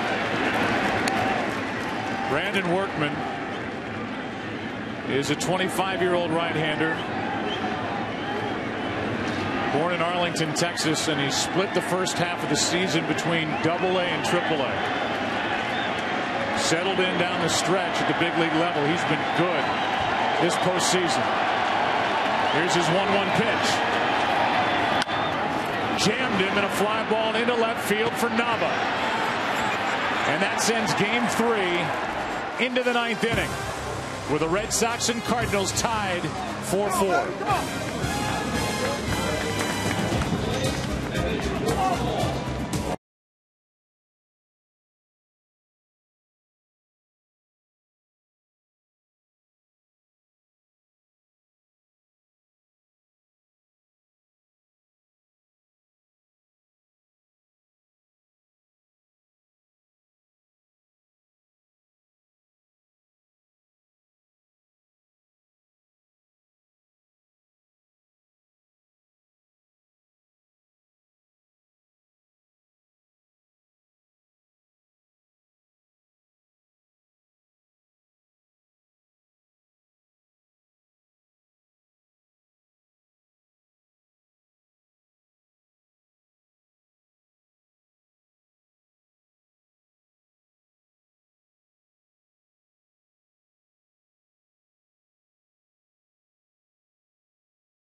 duel on Fox and America's Game of the Week late. RG3 and the Washington Redskins against Peyton Manning and the Denver Broncos. Coming off that loss in Indianapolis. Should be fun to watch. Much fun as this game? Well, this is something. 4-4 game in the ninth. Man. Trevor Rosenthal came on in the 8th inning with the bases loaded, 1 out. 2 of the inherited runners scored. The batter is Middlebrooks, and the count goes to 1-2. And you couldn't even begin to recap all that we've seen here tonight. I would want to, so I'm not going to. You're the analyst. Yeah, I know, but I'm not. No, I'm not analyzing. This is great. It really is. A strikeout starts the inning. I mean, we've seen veterans step up. We've seen young pitchers step up, like Rosenthal, Brandon Workman, who gets the at bat. Yeah. Here in the 9th inning, and his first career big league at bat happens in Game 3 of the World Series. Strike 1. How would you analyze his chances against Rosenthal here in the 9th? Slim. Now how would you analyze it? Slimmer.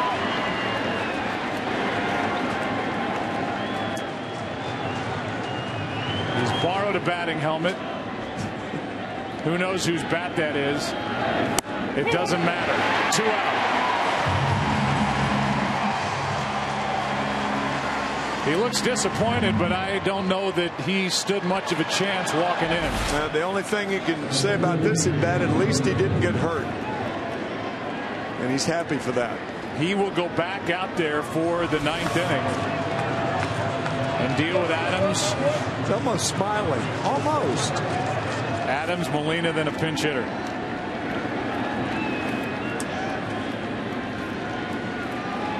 Here's Jacoby Ellsbury, who is batting with 2 out, nobody on in the 9th.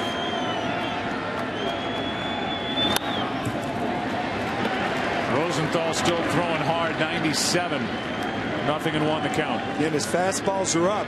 The one that didn't get up, the pitch to Bogarts, that was down, and Xander had a chance to put that top spin on it and get the base hit that tied this game. That was with 2 out last inning. Here's an 0-1. That's in at the knees, strike 2. Again, Adams, Molina, and then the pitcher's spot. In the bottom of this 9th inning, there's the pitch to Bogarts, and the chopper up the middle that tied it.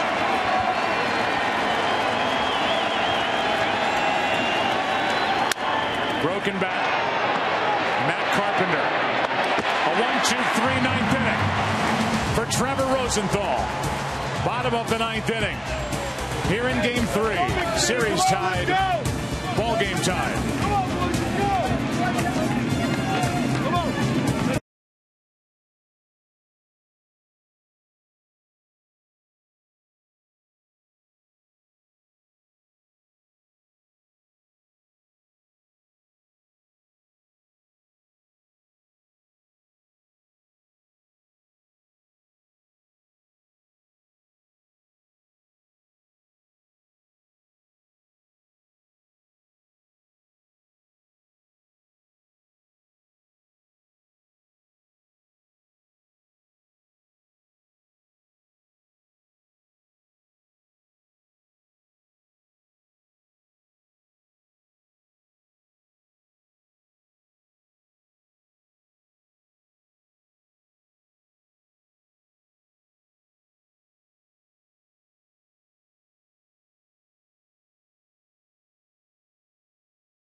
with regard to who's left in the bullpens, who's left on the bench. John Farrell elected to send Brandon Workman to the plate in the top of this 9th inning. He's got Napoli on his bench, John Farrell, but he is left with Ryan Dempster, Franklin Morales, and Koji O'Hara, his closer, out in the bullpen. Whereas Mike Matheny has Alan Craig sitting on his bench and the pitcher due up 3rd in this 9th inning. Here's Matt Adams facing Workman.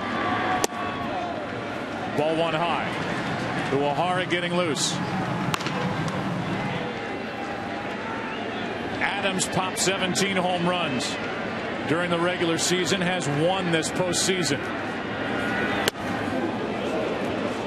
1 ball, 1 strike. We posed that same question when John Farrell sent up Johnny Gomes to pinch hit with 2 out and nobody on in the 7th inning, pinch hitting for Felix Dubron.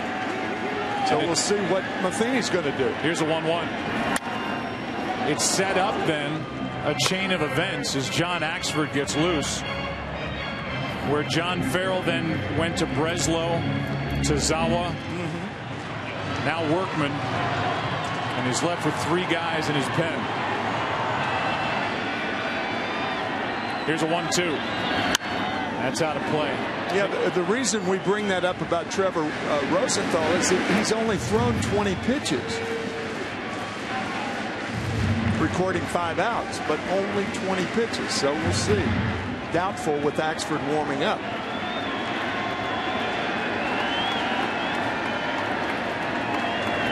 Adams strikes out on a pitch in the dirt. And the leadoff man is gone here in the 9th inning. Let's go down to Ken Rosenthal. Joe, as Trevor Rosenthal walked off the field, he saw pitching coach Derek Lilliquist, and he said, I could keep going. So we'll see what happens. Interesting. Thanks, Ken. Here's Yadier Molina with Alan Craig walking into the on-deck circle. But as you said earlier, that doesn't guarantee an at-bat. If he's announced, he'll walk to the plate. Right now, the focus is on Molina and Workman. Ball 1. Yadier tonight with 2 hits and a walk.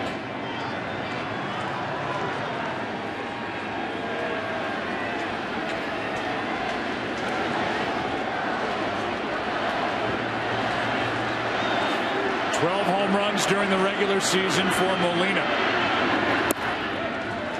That drops low, 2-0.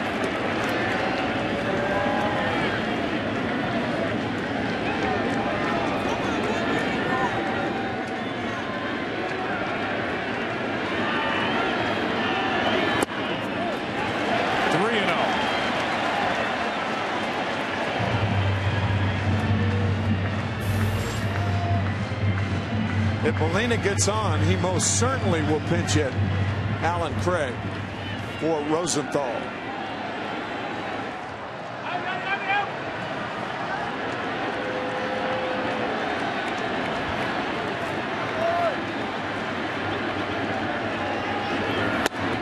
On the outside corner, 3-1. Molina, who's become such a smart hitter, it's in these spots where he looks for a pitch in a specific location and jumps at it. He is going to remain at the plate after taking a step down toward first. It's a full count. Workman with 2 straight fastballs right on the corner. Good pitch by the Boston right-hander. So the count is full after it started 3-0.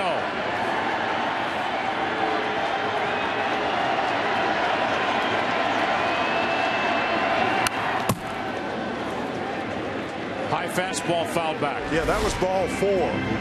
All up around Molina's neck.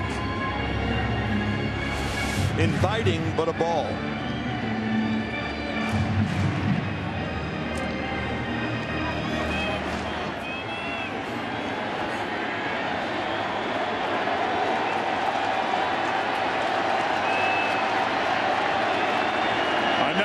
2.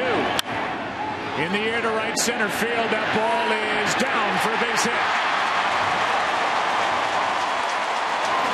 That's a no doubles defense base hit because the outfield had to play extra deep, but you're willing to give a guy like Molina a single instead of a double. Ellsbury can't get to it, neither can Victorino, but Victorino catches that ball normally. John Farrell's going to go to his bullpen. The closer, Koji Uehara, is coming in with Alan Craig announced as the pinch hitter. The best late inning reliever the Red Sox have against Alan Craig in the 9th when we come back.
Of September after spraining his left foot.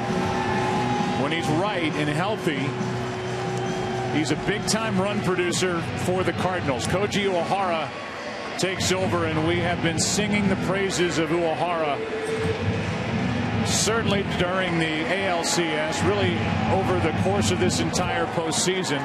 He has been lights out. For good reason.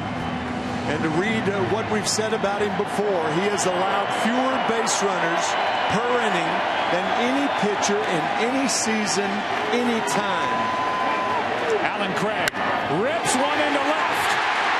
Molina will turn and go to third. Craig with his bad foot is into second with a double.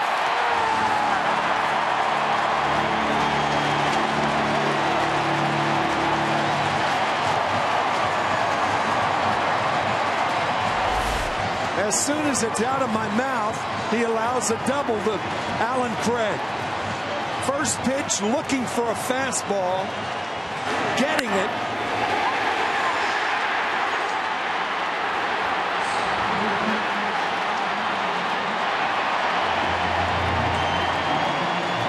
And the reaction from Alan Craig, who is set up second and third with one out in the inning, and now John Jay. First base is open with Cosmo on deck. They pitch to Jay, and he pops it up foul. I am shocked. I am too, out of play. With Cosmo on deck, I'm shocked.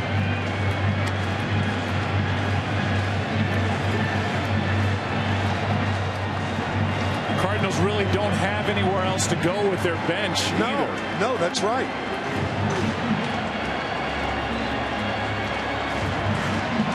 John Jay could end game 3. Facing O'Hara, second and third, one out. Tie game in the 9th. Jay grounds one. Pedroia makes the play. Throw home. 2 out. Over the third. It gets away. Alan Craig is going to come to the plate. Here's the throw. He is. The umpire making the call. They're going to say he's safe. There was interference at third base. Interference with Middlebrooks at third. And the home plate umpire pointed to the plate. And you can see Jim Joyce saying obstruction as Craig was tripped coming down the line. And the Cardinals have won this game 5-4. Well, Jim Joyce, did he make the play? Did he make the call right away? It appears that he did, signaling the home plate umpire, Dana DeMuth. A remarkable play by Pedroia, who's dove to his right on the short hop, gets the first man. Watch Craig in the background going to third, so the first man is out. The throw is wide, and now Middlebrooks can't get out of the way. Obstruction is called. Craig, who can't run, normally would have been out at home. Saltalamacchia making a great play. There's one out. That's the second out. Wide throw at third. There's the obstruction. Middlebrooks. Unbelievable. This game ends with an obstruction call. This game ends 5-4 because of that right there. The throw home, it looked like the tag had Craig. Yes. But immediately Dana DeMuth points down to third base because of this. As the feet go up, Alan Craig gets tangled in the legs of Will Middlebrooks and can't get toward home plate without falling down. Inadvertently or otherwise. Jim Joyce must have had a signal with home plate umpire Dana DeMuth, calling obstruction immediately. Pedroia can't believe it, and the Cardinals with an unlikely win. Let's go down to Ken Rosenthal. Thanks, Joe. Yadier, first question. Have you ever seen a game end like that? Never. I'm in shock right now. Wow, it's unbelievable. Alan Craig, what he did first pitch against O'Hara and then scoring, hurting himself. What did you think of what he did there? He's a good player. He's a good hitter. That was a big hit for us. I mean, that double. And that play, I mean, I don't know. I mean, that was a weird play. This game, winning this game, such a tough battle, and then you get to O'Hara at the end. What does that mean now that you're up 2-1? Yeah, we really need this game. I mean, because I mean, you want to, obviously every game is important, but I mean, it was back and forth. You know, they got a great team over there. If you don't play the good defense, I mean, they're going to take advantage. Yadier, thank you very much. Yeah, Joe, back to you. All right, Kenny, we'll look at the replays of how this game ended. As you look down at third, Middlebrooks couldn't corral the throw. The throw didn't look that bad. Craig was getting to the bag at the same time. And they called Middlebrooks, who isn't even aware that he was called for obstruction until he turned around and got the call. Yeah. You don't think it was intentional. The feet came up. The throw it's a terrific play by Saltalamacchia on both ends to get the first out, but they don't get the second one. Let's go down to Aaron Andrews. Joe, thanks so much. Matt, you've had a couple minutes down here. What did you see? I was actually down underneath. I get kind of nervous in those situations, so I just what I saw was Craig tripped over there and trying to run, and it looked like he couldn't get up, you know, it's an obstruction call. What do you think about a game ending like this in the World Series? What do you think about a game ending like this in the World Series? What's your reaction? See it end like that probably, but you know, that's part of the game, and you know, it's that's part. You know, the guy was in his way and he couldn't score. So, but you know, we'll take it. You're up now 2-1 in the series. ending in a bizarre way like that. I mean, talk about what kind of momentum this gives you for tomorrow. Well, I mean, you're up 2-1, but you still have 2 more games to win. It's the first of 4, so try to win 1 game at a time. Trying to win tomorrow's game is all we can do. Thanks so much. Joe, back over to you. All right, Aaron, thank you. So in the determination of the third base umpire, Jim Joyce, without the obstruction, the run would have scored.